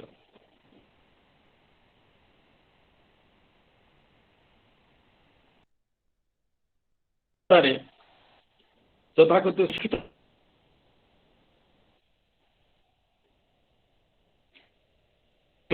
विभिन्न सामग्री दिए, किंतु एठारे यही आदिवासी जनगोष्ठी रे गोटे झीटू कन्या सुना ब्राइड प्राइस दिए। कन्या सुना हिसाब से समाज जहाँ पैसा अल्प पैसा କୁକୁଡ଼ା ଛେଳି ଚାଉଳ ମଦ ସବୁ ଦିଏ, ଲୁଗାପଟା ଦିଏ ମା ପାଇଁ। ରତ୍ନକୁ ଆଣୁଛୁ, ରତ୍ନକୁ ଆମେ ଯେହେତୁ ଆଣୁଛୁ ରତ୍ନ ବିନିମୟରେ କିଛି ଆମେ ଦବା ବୋଲି ପୁଅ ମାନେ ତାକୁ ଧଳା ଡବ ବୋଲି କହନ୍ତି, କନ୍ୟା ସୁନା। ଏମାନଙ୍କର ଯୋଉ ନାରୀ ସ୍ୱାଧୀନତା, ନାରୀ ପ୍ରତି ସମ୍ମାନ ବୋଧ, ନାରୀର ଯେଉଁ ସମାଜରେ ସ୍ଥିତି ଅତି ଉନ୍ନତ, ନାରୀର ଇଚ୍ଛାରେ ସବୁ ହବ। ଜଣେ ପୁଅଟି ଗୋଟେ ଝିଅଟାକୁ ବାହା ହେଇ ପାରିବ ନାହିଁ, ବାପା ମାଙ୍କ ଇଚ୍ଛାରେ ବାହା ହେଇ ପାରିବ ନାହିଁ। ଝିଅର ଇଚ୍ଛା ହଉଛି ଏଠି ମୁଖ୍ୟ। ଝିଅ ଚାହିଁଲେ ବାହା ହେବ, ଝିଅ ଯଦି ବାହା ହେଇଥିବ ଚାହିଁଲେ ମଧ୍ୟ ସେ ପୁଅକୁ ଛାଡି ଯାଇପାରିବ, ଦ୍ୱିତୀୟ ଥର ବାହା ହେଇପାରିବ। ବିବାହ ପ୍ରଥାରେ ସ୍ୱାଧୀନତା ରହିଛି, ରାଜୁରୁଜା ବିବାହ ରହିଛି,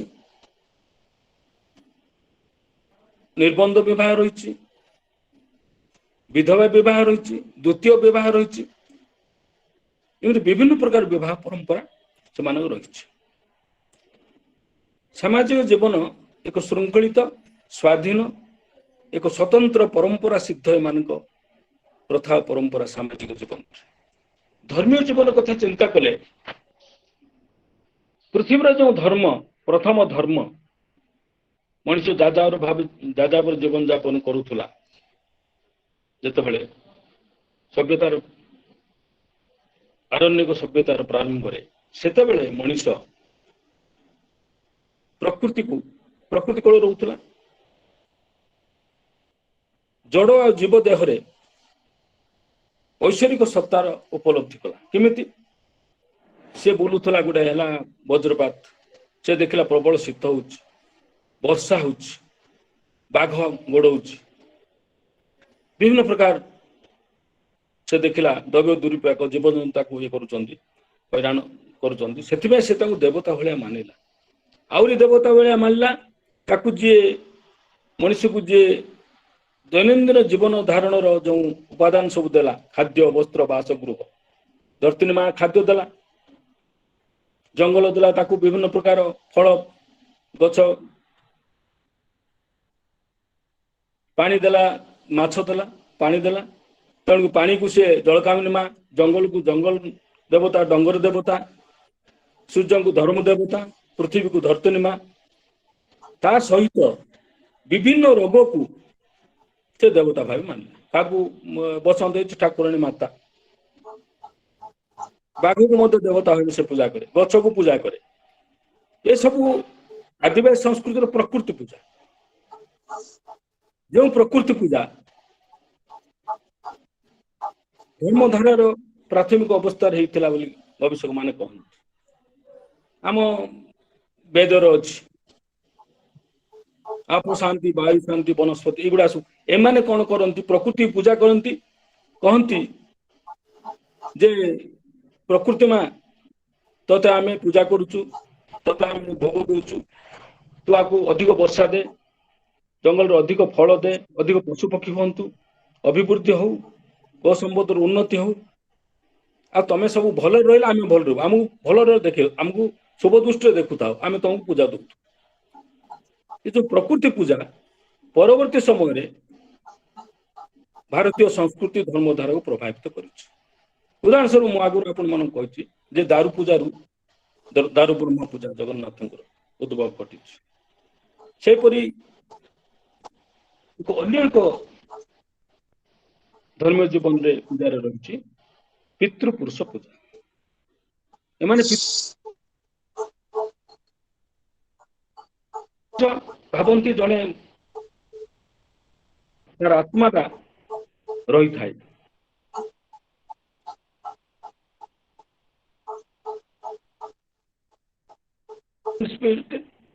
ବଲିଭରଣ୍ଟ ସ୍ପିରିଟ। ଏ ଯୋଉ ଗୋଟେ ହଉଛି କ୍ଷତିକାରକ, ହଉଛି ଭଲ, ନିଜର ପରିବାର ସବୁ ହଉଛି ଆତ୍ମାଟା ବୋଲି ଗୋଟେ ରଖନ୍ତି। ଡୁମା ଘରେ ଦଶା ଦିନ ତାକୁ ଡାକି ଡୁମା ଘରେ ରଖନ୍ତି, ପୂଜା କରନ୍ତି। ଦୁଷ୍ଟ ଆତ୍ମା ବୋଲି କୁହନ୍ତି, ଇଭିଲ ସ୍ପିରିଟ କହନ୍ତି। ତାକୁ ବିଭିନ୍ନ ପ୍ରକାର ପୂଜା ଦେଇ ସନ୍ତୋଷ ବିଧାନ କରନ୍ତି। ତା ପାଇଁ ବିଭିନ୍ନ ପର୍ବପର୍ବାଣି ରହିଛି। ଏ ଯୋଉ ଘରେ ଯୋଉ ଡୁମା ପିତୃପୁରୁଷ, ଏ ପିତୃପୁରୁଷଙ୍କୁ ବିଭିନ୍ନ ଦେବାଦେବୀଙ୍କୁ ସେମାନେ ପ୍ରଥମେ ପୂଜା କରନ୍ତି କେତେବେଳେ ନୂଆ ଶସ୍ୟ ହବ, ନୂଆ ଆମ୍ବ ହେଲା, ନୂଆ ମାଣ୍ଡିଆ ହେଲା, ନୂଆ ଧାନ ହେଲା, ନୂଆ ବିଭିନ୍ନ ପନିପରିବା ହେଲା, ପ୍ରଥମେ ବିଭିନ୍ନ ପର୍ବରେ ପିତୃପୁରୁଷଙ୍କୁ ଅର୍ପଣ କରନ୍ତି। ଆମେ ଯୋଉ ଚୋରୁ କହୁଛୁ ସରୁ ରାନ୍ଧନ୍ତି, ପିତୃପୁରୁଷଙ୍କୁ ଅର୍ପଣ କରନ୍ତି। କାନ୍ଦୁଲ ହେଲା କାନ୍ଦୁଲ ରାଣୀ ପର୍ବ, ମାଣ୍ଡିଆ ରାଣୀ ପର୍ବ, ଚୈତ ପର୍ବରେ ଆମ୍ବ ନୂଆଖିଆ ପର୍ବ, ନୂଆଖିଆ ପର୍ବ ଯୋଉଟା ନବାନ୍ନ, ଏ ସବୁ ଯାକ ର ଆୟୋଜନ ହେଇଛି। ନିଜେ ଖାଇବା, ପ୍ରଥମେ ଦବା ପିତୃପୁରୁଷଙ୍କୁ, ନିଜର ଦେବତାଙ୍କୁ। କାହିଁକି ନା ଏଇଟା କୃତଜ୍ଞତା ଜ୍ଞାପନ ପୂର୍ବ। ସେମାନେ ତମେ ଆମକୁ ଦେଲ, ଆମେ କୃତଜ୍ଞତା ଜଣେଇ ତମେ ପ୍ରଥମେ ଦଉଛୁ, ତାପରେ ଆମେ ଭକ୍ଷଣ କରୁଛୁ। ଆଦିବାସୀ ଅଞ୍ଚଳରେ ଯୋଉ ନିକଟ ମଫସଲକୁ ଆପଣ ଯିବେ, କାନ୍ଦୁଲ ଯଦି ଚୈତ ପୂର୍ବ ଆପଣଙ୍କୁ ଭାଜିଦେଲେ ଖାଇଦେଲେ, ଆପଣଙ୍କୁ ସେମାନେ ଜରିମାନା କରିବେ। ଆମ୍ବ ଯଦି ଖାଇଦେଲେ ଜରିମାନା ହବ। ସେମିତି ବହୁତ ଗୁଡେ ଘଟଣା ମୁଁ ଦେଖି। ଯେହେତୁ ଦେବତାକୁ ନ ଦେବା ପୂର୍ବରୁ, ପୂଜା ନ ହେବା ପୂର୍ବରୁ କୌଣସି ପଦାର୍ଥ, କୌଣସି ଉତ୍ପାଦିତ ଶସ୍ୟ ପନିପରିବା ଖାଇବେ ନାହିଁ। ଇଏ ହଉଛି ତାର ଧର୍ମଧାରା। ଯେଉଁ ଧର୍ମଧାରାରେ ଗୋଟେ ହଉଛି କଥା ଯେ ସବୁଠି ଦେବତା ଅଛନ୍ତି। ପର୍ବତରେ ଦେବତା ଅଛନ୍ତି, ଗଛରେ ଦେବତା ଅଛନ୍ତି, ନଦୀରେ ଦେବତା ଅଛନ୍ତି, ପାହାଡରେ ଡଙ୍ଗରେ ଦେବତା ଅଛନ୍ତି, ମାଟିରେ ଦେବତା, ସୂର୍ଯ୍ୟ ଦେବତା, ସବୁ ଦେବତାମୟ।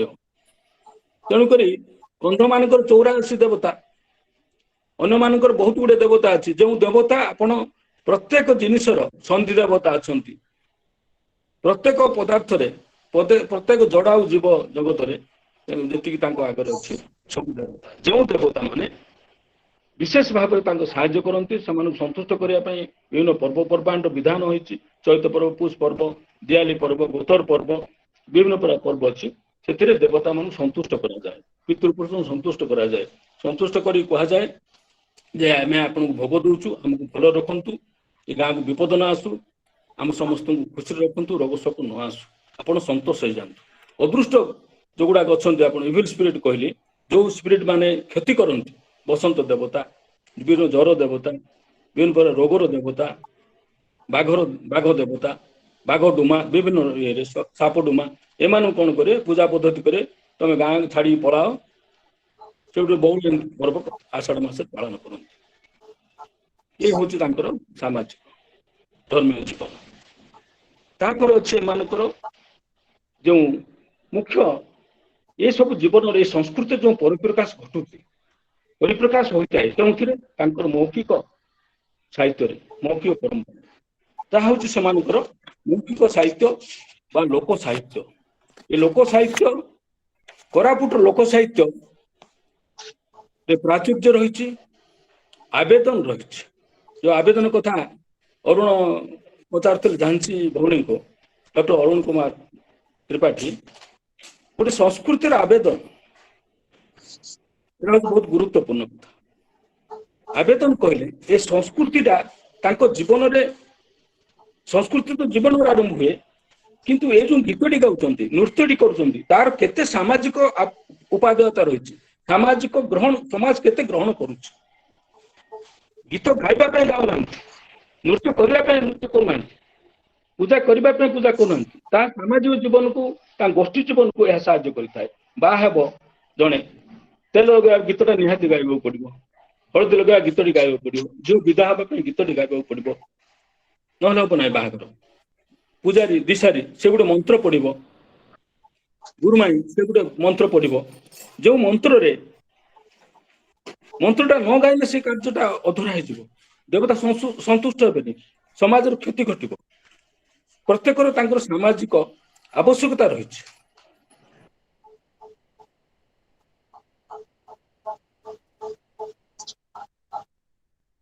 ମାଧ୍ୟମରେ ସେ ତାର ମନର ଭାବ ପରିପ୍ରକାଶ କରେ। ଝିଅଟି ଆଦିବାସୀ ଅଞ୍ଚଳ ଧାଙ୍ଗଡ଼ା ଧାଙ୍ଗଡ଼ି ବିଭିନ୍ନ ପ୍ରକାର ସ୍ୱାଧୀନତା ପାଆନ୍ତି, ଯିବା ପାଇଁ ମିଳିତ ହୁଅନ୍ତି, ଗୀତ ମାଧ୍ୟମରେ ତାଙ୍କର ଭାବ ପ୍ରଶ୍ନୋତ୍ତର ଚାଲେ। ଢେମସା ନାଚ ବାହୁରେ ବାହୁଛନ୍ତି, ହୃଦୟ ହୃଦୟ ମିଶେଇ ନୃତ୍ୟ କରନ୍ତି, ପର୍ବ ଚାଲେ। ପୁଅମାନେ ଝିଅମାନଙ୍କୁ ଦେଖିବେ, ଦେଖିକି ପଚାରିବେ ମୁଦି ପିନ୍ଧିଛନ୍ତି, ମୁଦି ହଉଛି ପ୍ରେମର ସନ୍ତକ। ପୁଅମାନେ କହିବେ ଆମେ ଧାଙ୍ଗଡ଼ା ଆସି ବିଚାର କଲୁ, ମୁଦି ମାଗିବାକୁ ଯିବା ବୋଇଲୁ, ଏଠି ଟିଆ ସେଠି ଟିଆ, ତମର ହାତେ ଅଛି ରତ୍ନ ହୀରା ମୁଦି ହସେଇ ଖେଳି ଦିଆ ଯେ ଆମେ ଦାଙ୍ଗଡ଼ା ମାନେ ଦେଖିଲୁ ତ ତମ ହାତରେ ରତ୍ନ ହୀରା ମୁଦି ପିନ୍ଧିଛ ସେମାନେ ଆକ୍ଚୁଆଲି ପିନ୍ଧି ନଥିବେ ସେମାନେ ମୁଦି ପିନ୍ଧିଥିବେ ପିତ୍ତଳର କୋଉଠି ଗରିବ ଲୋକ କୋଉଠି ଆଣିବେ ପିତ୍ତଳର ରସର ଆଲୁମିନିୟମର ଗିଲ୍ଟ ମୁଦି ପିନ୍ଧି ତମେ ଆମକୁ ହସେଇ ଖେଳି ଖୁସିରେ ଦେଇଦେବ ମୁଦି ଝିଅମାନେ ବହୁତ ଚାଲାକ ଗୀତ ମାଧ୍ୟମରେ କହନ୍ତି ହଇରେ ଦଇବ ଉଜୁଲ ହେଲା ଭେଟ ଘାଟେ ନନା ମୁଦି ମାଗିବୁ ବୋଲି ମୁଦି ନ ଆଣୁ ଗୀତ ମାଗିବୁ ବୋଲି ପଦ ନ ଆଣୁ ତୁମେ ଆସ ଆମର କାମ ହାय ଦଇବ ତମର ଆମର ଭେଟ ଘାଟ ହେଲା ଭେଟ ଘାଟ କହିଲେ ସାକ୍ଷାତ ହେଲା ମୁଦି ଆମେ ମାଗିବୁ ତମେ ମୁଦି ମାଗୁଛ ମୁଦି ନାହିଁ ଆଣିନୁ ଗୀତ ମାଗୁଛ ଗୀତ ଗା ବୋଲୁଛ ପଦ ଆଣିନୁ ତମେ ଆସ ଆମ ଗାଁ ଏ ଯୋଉ ନିମନ୍ତ୍ରଣ କରନ୍ତି ଗୀତ ମାଧ୍ୟମରେ ନିଜର ମନର ଭାବ ପ୍ରକାଶ କରନ୍ତି ଗୋଟେ ଜୀବନ ସାଥୀ ଚୟନ ପାଇଁ ସେ ହେଉଛି ସାମାଜିକ ଆବେଦନ ଏ ସାମାଜିକ ଆବେଦନ ପୂର୍ବେ ଏମିତି ଥିଲା ଜଣେ ଗୀତ ଗାଇବାର ନ ଜାଣିଲେ ନୃତ୍ୟ କରିବା ନ ଜାଣିଲେ ଟାଟୋଇଂ କରିବାର ଏ ଯୋଉ ଟାଟୋଇଂ କରାଯାଏ ବାନା ଗୁଦାନୀ ବୋଲି କୁହାଯାଏ ଚିତା କୁଟା ସେଟା ନହେଲେ ବାହା ହେଇପାରିବନି ମୁଁ ବୁଢାବୁଢୀ ଲୋକଙ୍କୁ ପଚାରିଛି ସେ ଯୋଗ୍ୟତା ଜଣେ ନୃତ୍ୟ କରିପାରୁଥିବ ଗୀତ ଗାଇ ପାରୁଥିବ ଟାଟୋଇଂ କରିଥିବ ବିଭିନ୍ନ ସମ୍ପ୍ରଦାୟ ସେ ଯୋଗ୍ୟ ମାନେ ଝିଅ ହେଇପାରିବ କନ୍ୟା ହେଇପାରିବ ଏସବୁ ଥିଲା ଯୋଗ୍ୟତା କିନ୍ତୁ ପରବର୍ତ୍ତୀ ସମୟରେ ଯୋଉ ଆଧୁନିକତାର ପ୍ରଭାବ ଚାପ ହେଲା ଏସବୁ ଆସ୍ତେ ଆସ୍ତେ ଅପସରି ଗଲା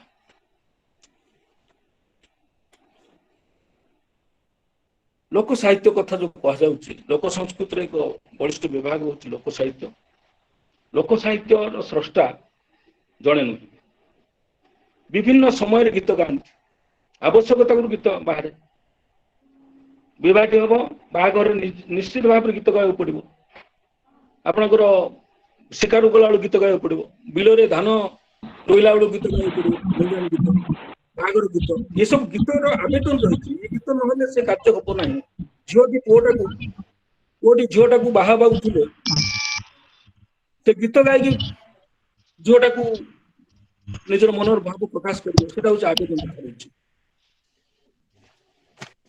ଗୀତର ଯୋଉ ରାଜେନ୍ଦ୍ର ଭାଇ ସମୟକୁ ଧ୍ୟାନ ଦବା ଆମେ 3 ମିନିଟରେ ସାରିବା ହଁ ମୁଁ ସଂକ୍ଷିପ୍ତ କରିଦଉଛି ଗୀତରେ ଯୋଉ ସାମାଜିକ ଆବେଦନତା ସାହିତ୍ୟିକ ମୂଲ୍ୟବୋଧ ରହିଛି ଏଥିରେ ଯୋଉ ଚିତ୍ରକଳ୍ପ ରୂପକର ପ୍ରୟୋଗ ରହିଛି ବିଦଗ୍ଧ ସାହିତ୍ୟ ଠାରୁ କୌଣସି କୋଣରେ କମ ଆପଣଙ୍କୁ ଛୋଟ ଉଦାହରଣ ଦଉଛି ଡିମିରି ଫୁଲ ଗୋଟେ ଅସମ୍ଭବ ଜିନିଷ ତାକୁ ସେ କବି କହିଛନ୍ତି ଆମ କୋରାପୁଟର କବି ଗୀତ କୋଡ଼ିଆ କହନ୍ତି ଶୀତିଲି ପବନ ବହେ ଘନ ଘନ କଦଳ ମୁଣ୍ଡିଆ ଜନ ଆଜି ତୋର ସାଙ୍ଗେ ଭେଟ ଘାଟ ହେଲା ଡୁମୁରି ଫୁଲ ସମାନ ଜଣଙ୍କର ଦେଖା ସାକ୍ଷାତ ହବାର ନଥିଲା ବହୁତ ଦିନ ହେଲା ଦେଖା ସାକ୍ଷାତ ହେଇନଥିଲେ କିନ୍ତୁ ହଠାତ୍ ଅକସ୍ମାତ ଦେଖା ହେଇଯିବାରୁ ସେ କହୁଛେ ତୋର ମୋର ଦେଖା ସାକ୍ଷାତ ହେଲା ଡିମିରି ଫୁଲ ଭଳିଆ ଡିମିରି ଗଛରେ ଫୁଲ ଫୁଟେ ନାହିଁ ଗୋଟେ ଆଶ୍ଚର୍ଯ୍ୟଜନକ ଦେଖା ହେଲା ସେମିତି ଡିମିରି ଫୁଲ ଭଳିଆ ପରଜା କବି ମଧ୍ୟ କହେ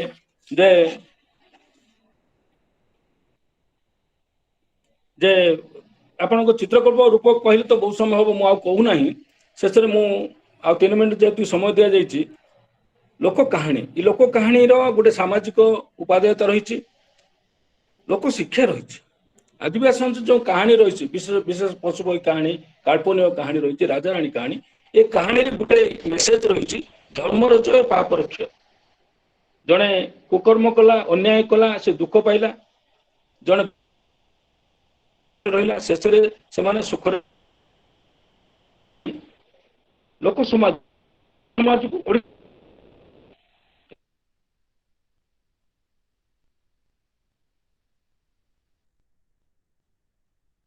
ନୀତି ଶିକ୍ଷା ପ୍ରଦାନ ହଉଛି ଏମିତି ଗୋଟେ ପ୍ରସଙ୍ଗ ଅତୀତର ବିଭିନ୍ନ ଘଟଣା ସେ ପୌରାଣିକ ହେଇପାରେ ଧର୍ମୀୟ ହେଇପାରେ ତାକୁ ଆଖ୍ୟାନ ଭାବେ ପ୍ରକାଶ କରେ ମାନଙ୍କ ସୃଷ୍ଟି ମିଳିତ ଅଛି ବଣ୍ଡା ମାନେ କେମିତି ଲଣ୍ଡା ରହିଲେ ବଣ୍ଡା ରମଣୀ ମାନେ ବିଭିନ୍ନ ମହୁଲିର ସୃଷ୍ଟିରେ ଆଉ ତ ସମୟ ନାହିଁ ମୁଁ କହିଥାନ୍ତି ଏସବୁ सृष्टि विभिन्न पहाड़ सृष्टि नदीर सृष्टि देवादेवी मान सृष्टि मनुष्यर सृष्टि पहाड़ पर्वतर सृष्टि रही ये सब मिथ ए मिथ जाक डॉक्टर भेरी इलियन बहुत गुड़े काम कर मिथटा बड़ जात्रा सृष्टि मालकानगिरी वीरखम्ब सृष्टि आपण प्रत्येक लोक देवा देवी अच्छा कोरापुट से संपर्क गोटे गोटे मिथ थी जो मिथटा आदिवासी मानकर धर्म विश्वास को अधिक सुदृढ़ कर से मिथ अति गुरुत्वपूर्ण तापर तांकर जो लोककला रही जो प्रदर्शनशील कला ढेमसा नाच विश्व प्रसिद्ध ढेमसा नाच एक मौलिक नृत्य एक लोकप्रिय नृत्य यह आप देखिथे रेलगाड़ी भाया से बाहर बाँच ढोल टमक तिड़बिड़ी विभिन्न महुर ताले ताले नृत्य करती ए नृत्य समान पदपात नीति संगीतर मधुर रागिणी उपभोग्य ए गीत सबरे जेतिकी रही भाव नृत्य तार रही आंगिक परिपाटी अत्यंत चमत्कार से जो कलाकर्म रही आदिवासी संस्कृतिर गोटे अन्य लोक संस्कृति विभव विभिन्न कला बाउंश शिल्प लाख शिल्प से सोरा मान झोटी कांथचित्र आपणकर साल हूँ डंगरिया कांध मानकर रिंगा हूँ बंडा मानकर केरंग हूँ गाधुआ संप्रदाय ये सौंदर्य बोध रही कलात्मक अभिरुचि रही यह यथेष्ट भाव में गवेषणा है जहाँ कि आम सब किसी गवेषणा करुचु ता यथेष्ट नुहे आहरी बहुत रही नुआ नुआ आम स्कलर मान आम कहूँ गाँ गली जहाँ गवेषणा कर बहुत गुड़े आधुनिकतार चापर शिक्षार प्रसार भितर से गुड़ा सब हजिगला ये अंचल आ गोटे देशिया नाट जो देशिया नाट हूँ तार मौलिकता रही तार रसबोधता रही तार सांगीतिकता रही देशिया नाट अत्यंत लोकप्रिय काल्पनिक सामाजिक पौराणिक नाटक सब रही कोरापुटर लोक संस्कृति को कहवा गले तार ऐश्वर्य हूँ आकाश छुआ तार आवेदन हूँ खाद्य पानीय परी आवेदन रही जोटा कि जीवन वेद कह जाए मुझे शेष कह समय मुझे यथेष्ट नहीं जाइए आपण मैंने लोक साहित्य लोकोक्ति शुणी लोकोक्ति अति चमत्कार रही निशा खाइले दिशा जे निशा खाई 14 बन दिशे किसी दिशब ना माली घर छेली तंती घर मांकड़ कुंभार घर घोड़ा ये सर्त घर बुढ़ा माली छेली पशिले विपद कुंभार मांकड़ पशिले विपद तंती मांकड़ पशिले विपद कुंभार घोड़ा पशिले विपद पशिले तेणुक ए सब नीति शिक्षा रही डगडबाड़ी रिडिल चाकर रही जो बाकना कह जाए जो धंदा बा कहली कह जाए अति चमत्कार तीन जी अच्छे मंजे ना झिकी रोपिले जी ना छतु तार ऊपर बसला अच्छे तहसिलदार उड़ियान टाइम जो बुलूची अति चमत्कार ढंग से कहुई घरे ना रंधा दुआरे भैंसा बंधा ये सब आप अल्प समय भर कहना चमत्कार यार भाव में प्रकाश करने गोटे गोटे विषय को गोटे गोटे पिन पॉइंट को गोटे गोटे पाठचक्र हो पार मुझे कहीपरि ना आपण मानू कोरापुटर ऐश्वर्य लोक संस्कृति ऐश्वर्य आवेदन लोक संस्कृति जो गारिमा रही यार लोक संस्कृति जो आदर्शबोध रही दया क्षमा परोपकार रही जो महान गुणावली रही अन्य मान लोक साहित्य रही लोक साहित्य जो विभिन्न प्रकार रस भितर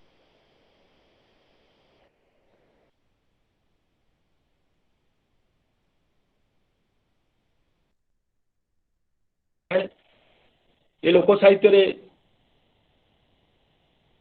सौंदर्य चेतना रही निश्चित भाव साहित्य को परिपुष्ट करिछि या ऊपर अधिक गवेषणार निहाती आवश्यक आस्ते आस्ते कोरापुटर जो अंधार गिरिगुआ भितर एम लोक साहित्य लोक संस्कृति विलीन हबारे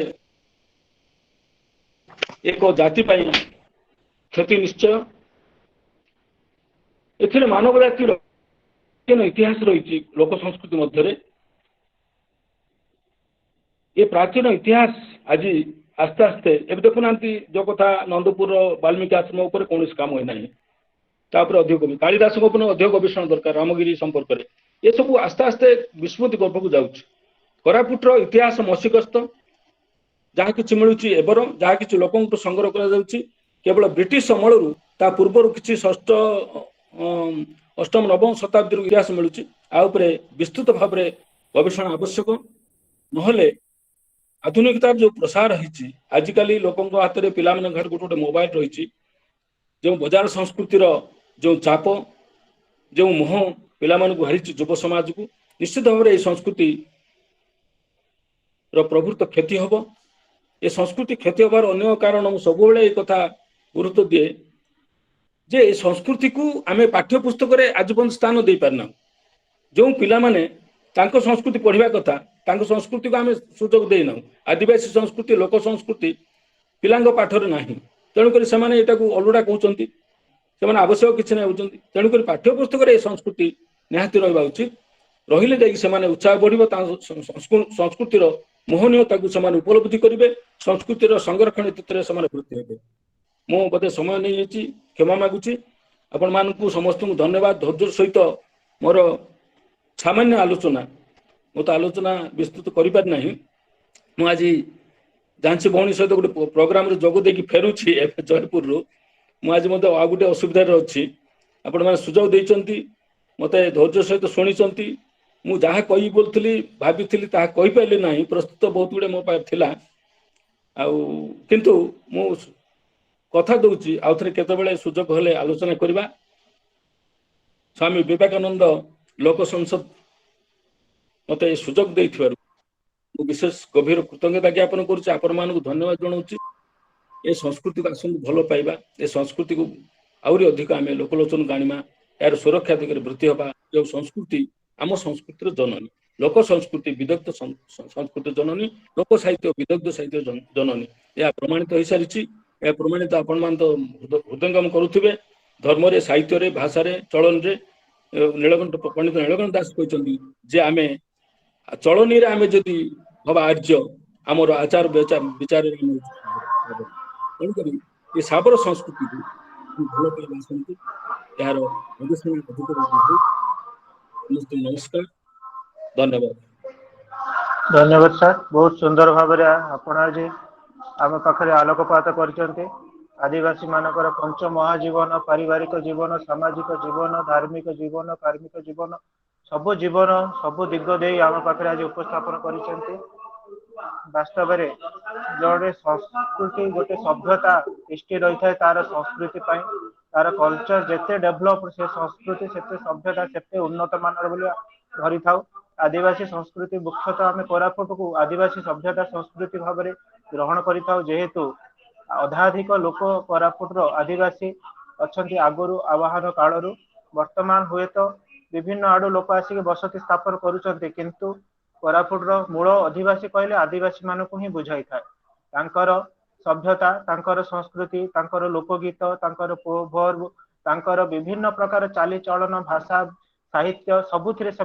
उन्नत केउंथिरे मध्य से पश्चातपद नुहंते तांकर बाजार करवा स्टाइल तांकर लोक नृत्यर स्टाइल तांकर पर्व पर्वाणी जेपरि टोकी मरा पर्व हो आमे धरणी पेनु को पढ़ीते पिला बेले पाठ पुस्तक धरणी पेनु कथा सबु दिगरे तांकर सभ्यता संस्कृति कौन से पश्चातपद ना से समय ताले ताले से चली से बध हुए आज से सभ्यता तिष्टि रही आज से सभ्यता रही जाइए कारण इवोल्यूशन जी तिष्टि की रही पारे से ही सभ्यता अग्रसर होता है जे से तिष्टि न पारे से सभ्यता अचिरे ध्वंस पाई जाए बहुत धन्यवाद सर आपण सुंदर भाव में सब जिनिस को लिंक करिकी सुंदर उपस्थापना आपण आम पाखरे आज उपस्थापन करथिले आमर समय स्वल्पता दृष्टि आउ शुणी पारिलुनी आहरी शुणा इच्छा थिला जहाँ बहुत सुंदर भाव में आज आपणकर पर्व है आलोकपात करथिले आज बोध हुए आपण जयपुर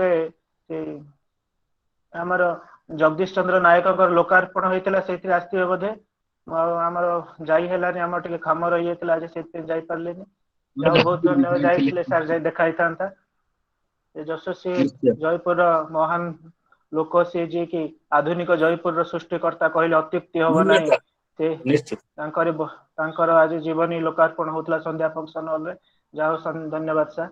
वर्तमान समय अतिबाहित हो जाउची आम ग्रहण रे अछंती हमर आज सभाध्यक्ष डॉक्टर झांसी सिंह मैडम अनुरोध करूची कि समाप्त टिप्पणी प्रदान करबा हबे।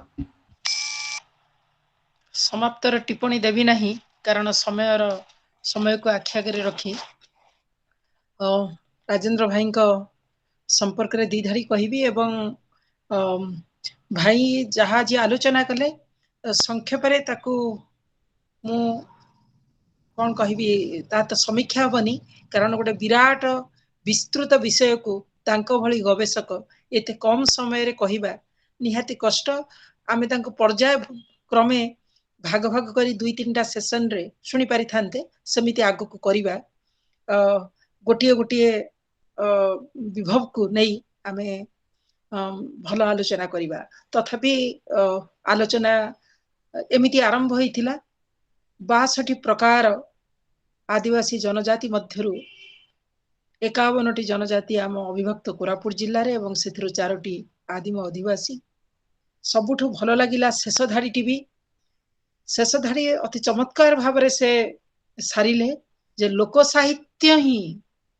विदग्ध साहित्यर जननी भाईंकर आलोचना भितरे आवेदन एवं ऐश्वर्य को लेकिन भी गोटे चमत्कार धाड़ीटे रहिला जे खाद्य एवं पानीय भली होउची आदिवासी संस्कृतिर आवेदन एवं एहार सांस्कृतिक महिमा बलिष्ठ मुझे आपण मान को जणई देबाक चाहे भाईंकर प्रकाश अपेक्षा अच्छी जो पुस्तक से गुड़िकर ना है आदिवासी भाषा और साहित्य दक्षिण ओडिशा रे लोक संस्कृति ओडिया आदिवासी साहित्य समीक्षा आदिवासी कहानी माझी बुढ़ार दुख कविता आदिवासी संस्कृतिर पूजा पर्वाणी ठू आरंभ करी प्रथा परंपरा ठू आरंभ करी नदी नद पर्वत झरणा ठू आरंभ करी एक सामग्रिक जीवन धारा मु केबे भी सेथिरे मु राजी नुहे कारण मो पॉलिटिकल कल्चर मु पिलांकु सोशियोलॉजी रे पॉलिटिकल सोशियोलॉजी रे पढ़ाए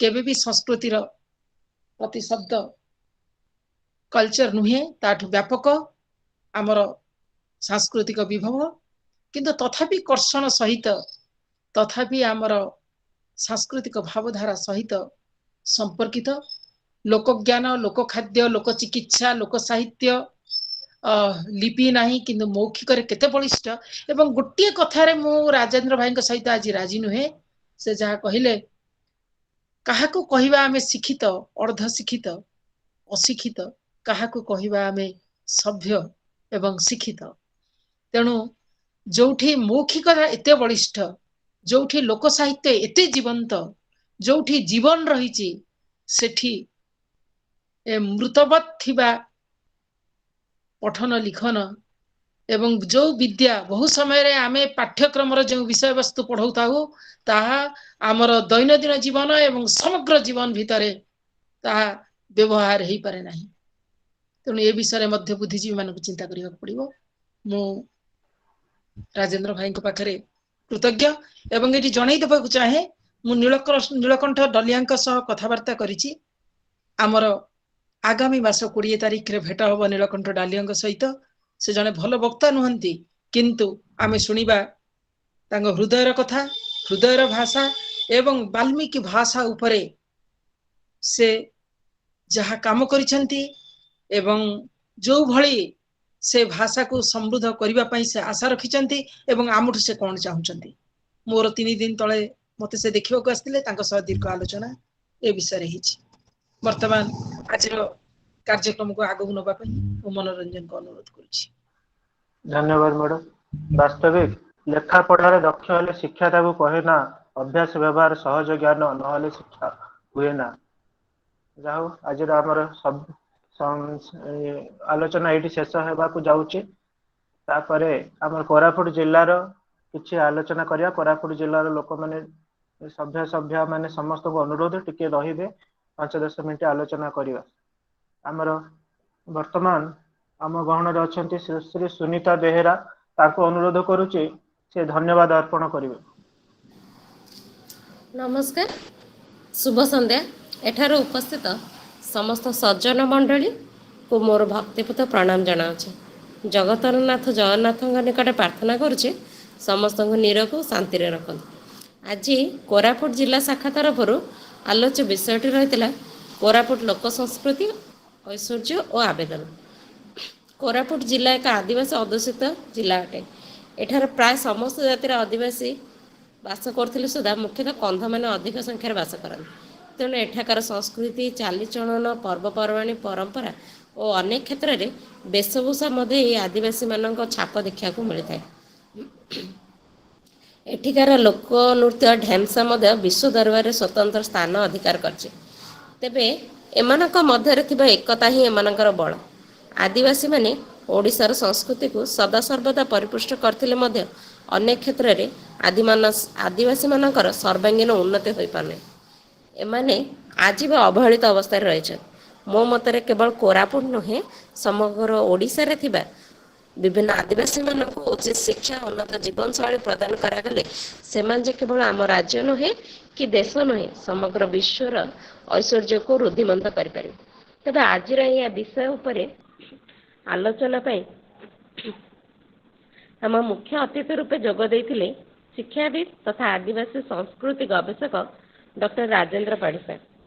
ତାଙ୍କର ଆଦିବାସୀ ସଂସ୍କୃତି, ଲୋକକଳା, ପରମ୍ପରା ଆଦି ଉପରେ ନିଜର ଅନେକ ଗବେଷଣାତ୍ମକ ତଥ୍ୟ ଏଠାରେ ଉପସ୍ଥାପନ କରିଥିଲେ। ଆଦିବାସୀମାନଙ୍କ ଉପରେ ତଥ୍ୟ ଅନେକ ଉପଯୋଗ ହୋଇପାରିବ। ଏଥି ନିମନ୍ତେ ଡକ୍ଟର ରାଜେନ୍ଦ୍ର ପାଢ଼ୀ ସାର୍ଙ୍କୁ ଆମର ଏହି ଅନୁଷ୍ଠାନ ତରଫରୁ ଏବଂ ବ୍ୟକ୍ତିଗତ ଭାବେ ମୋ ତରଫରୁ ଅନେକ ଅନେକ ଧନ୍ୟବାଦ ଜ୍ଞାପନ କରୁଛି। ଏହି ପାଠ୍ୟଚକ୍ରରେ ପୌରୋହିତ୍ୟର ଗୁରୁ ଦାୟିତ୍ୱ ବହନ କରିଥିବା କୋରାପୁଟ ସ୍ୱାମୀ ବିବେକାନନ୍ଦ ଲୋକ ସଂସଦର ସମ୍ପାଦିକା ଡକ୍ଟର ଝାନ୍ସୀ ସିଂ ମ୍ୟାଡ଼ାମଙ୍କୁ ଅଶେଷ ଅଶେଷ ଧନ୍ୟବାଦ ଜ୍ଞାପନ କରୁଛି।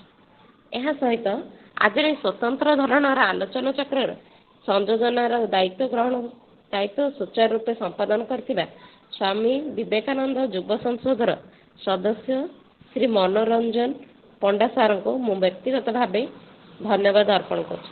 ଆଜିର ପ୍ରାରମ୍ଭିକ ସଙ୍ଗୀତ ଗାଇ ସମସ୍ତଙ୍କର ଈଶ୍ୱରଙ୍କ ପ୍ରତି ଭକ୍ତିଭାବ ଜାଗ୍ରତ କରାଇଥିବା ଭଉଣୀ ଦିବ୍ୟଶ୍ରୀ କର ଓ ବିବେକବାଣୀ ପାଠ କରି ଆମ ସମସ୍ତଙ୍କୁ ଆତ୍ମକୈନ୍ଦ୍ରିକ କରିପାରିଥିବା ଭଉଣୀ ରୋଜାଲିନ୍ ମହାପାତ୍ରଙ୍କୁ ମୋ ତରଫରୁ ହୃଦୟ ଭର୍ତ୍ତି ଭଲ ପାଇବା ସହ ଅଶେଷ ଅଶେଷ ଧନ୍ୟବାଦ ଜ୍ଞାପନ କରୁଛି। ଏବଂ ସର୍ବଶେଷରେ ଆଜିର ଏହି ଆଲୋଚନା ଚକ୍ରରେ ଉପସ୍ଥିତ ଥିବା ଜ୍ଞାନୀ ଗୁଣୀ ଶ୍ରୋତା ମଣ୍ଡଳୀ ନିଜର ବହୁମୂଲ୍ୟ ସମୟ ଦେଇ ଏହି ଆଲୋଚନା ଚକ୍ରକୁ ସାଫଲ୍ୟମଣ୍ଡିତ କରିଥିବା ସମସ୍ତ ବ୍ୟକ୍ତିବିଶେଷଙ୍କୁ ମୋର ଅଶେଷ ଅଶେଷ ଧନ୍ୟବାଦ ଅର୍ପଣ କରୁଛି। ସ୍ୱାମୀ ବିବେକାନନ୍ଦ। ନମସ୍କାର। ଧନ୍ୟବାଦ ମ୍ୟାଡ଼ାମ, ଆପଣଙ୍କୁ ମଧ୍ୟ ଅଶେଷ ଧନ୍ୟବାଦ। ବର୍ତ୍ତମାନ ଆମର ସଭା ଏଠି ସାଙ୍ଗ ହେବ। ଆମର ଆଜି ସଭାଧ୍ୟକ୍ଷଙ୍କୁ ଅନୁମତି ମାଗୁଛି, ସେ ସଭା ସାଙ୍ଗ କରିବା ପାଇଁ ଅନୁମତି ପ୍ରଦାନ କରିବେ ହେବେ। ଆନୁଷ୍ଠାନିକ ଭାବେ ଆଜିର ସଭା କାର୍ଯ୍ୟକୁ ଏଇଠି ବିରତି ଦେବା। ସମସ୍ତଙ୍କୁ ଆଜି ଏହି କାର୍ଯ୍ୟକ୍ରମରେ ଯୋଗ ଦେଇଥିବା ଆଲୋଚକ ମହୋଦୟ ଏବଂ ଯେଉଁ ସୁଧୀବୃନ୍ଦ ଗୁଣୀ ବୁଦ୍ଧିଦୀପ୍ତ ଆଜି ଆମ ସହିତ ରହିଲେ, ଏହି ଆଲୋଚନାରେ ଭାଗ ନେଲେ, ଅଂଶଗ୍ରହଣ କଲେ, ଆମକୁ ଶୁଣିଲେ, ସମସ୍ତଙ୍କ ପାଖରେ ମୁଁ କୃତଜ୍ଞ। ସଭାକୁ ଶେଷ କରିବା ପାଇଁ ମୁଁ ମୋର ଅନୁମତି ପ୍ରଦାନ କରୁଛି। ଧନ୍ୟବାଦ ମ୍ୟାଡ଼ାମ। ବର୍ତ୍ତମାନ ଶାନ୍ତି ପାଠ ସହିତ ଏହି ସଭା ଆଜି ସାଙ୍ଗ ହବ। ଓಂ ସର୍ବେ ଭବନ୍ତୁ ସୁଖିନଃ, ସର୍ବେ ସନ୍ତୁ ନିରାମୟା, ସର୍ବେ ଭଦ୍ରାଣି ପଶ୍ୟନ୍ତୁ, ମା କଶ୍ଚିତ୍ ଦୁଃଖମାଦ୍ ଭବେତ୍। ଓಂ ଶାନ୍ତି, ଓಂ ଶାନ୍ତି, ଓಂ ଶାନ୍ତି। ସମସ୍ତଙ୍କୁ ନମସ୍କାର। ଆଜିର ସଭା ଏଠି ସାଙ୍ଗ ହେଲା। ଆମର ଚିତ୍ତ ସାର୍ କହିଥିଲେ କୋରାପୁଟ ଜିଲ୍ଲାର କଣ ଆଲୋଚନା କରିବା ପାଇଁ। ଚିତ୍ତ ସାର୍ ଅଛନ୍ତି ବୋଧେ? ଚିତ୍ତ ସାର୍ ନାହାନ୍ତି ଏବଂ ଅଛନ୍ତି।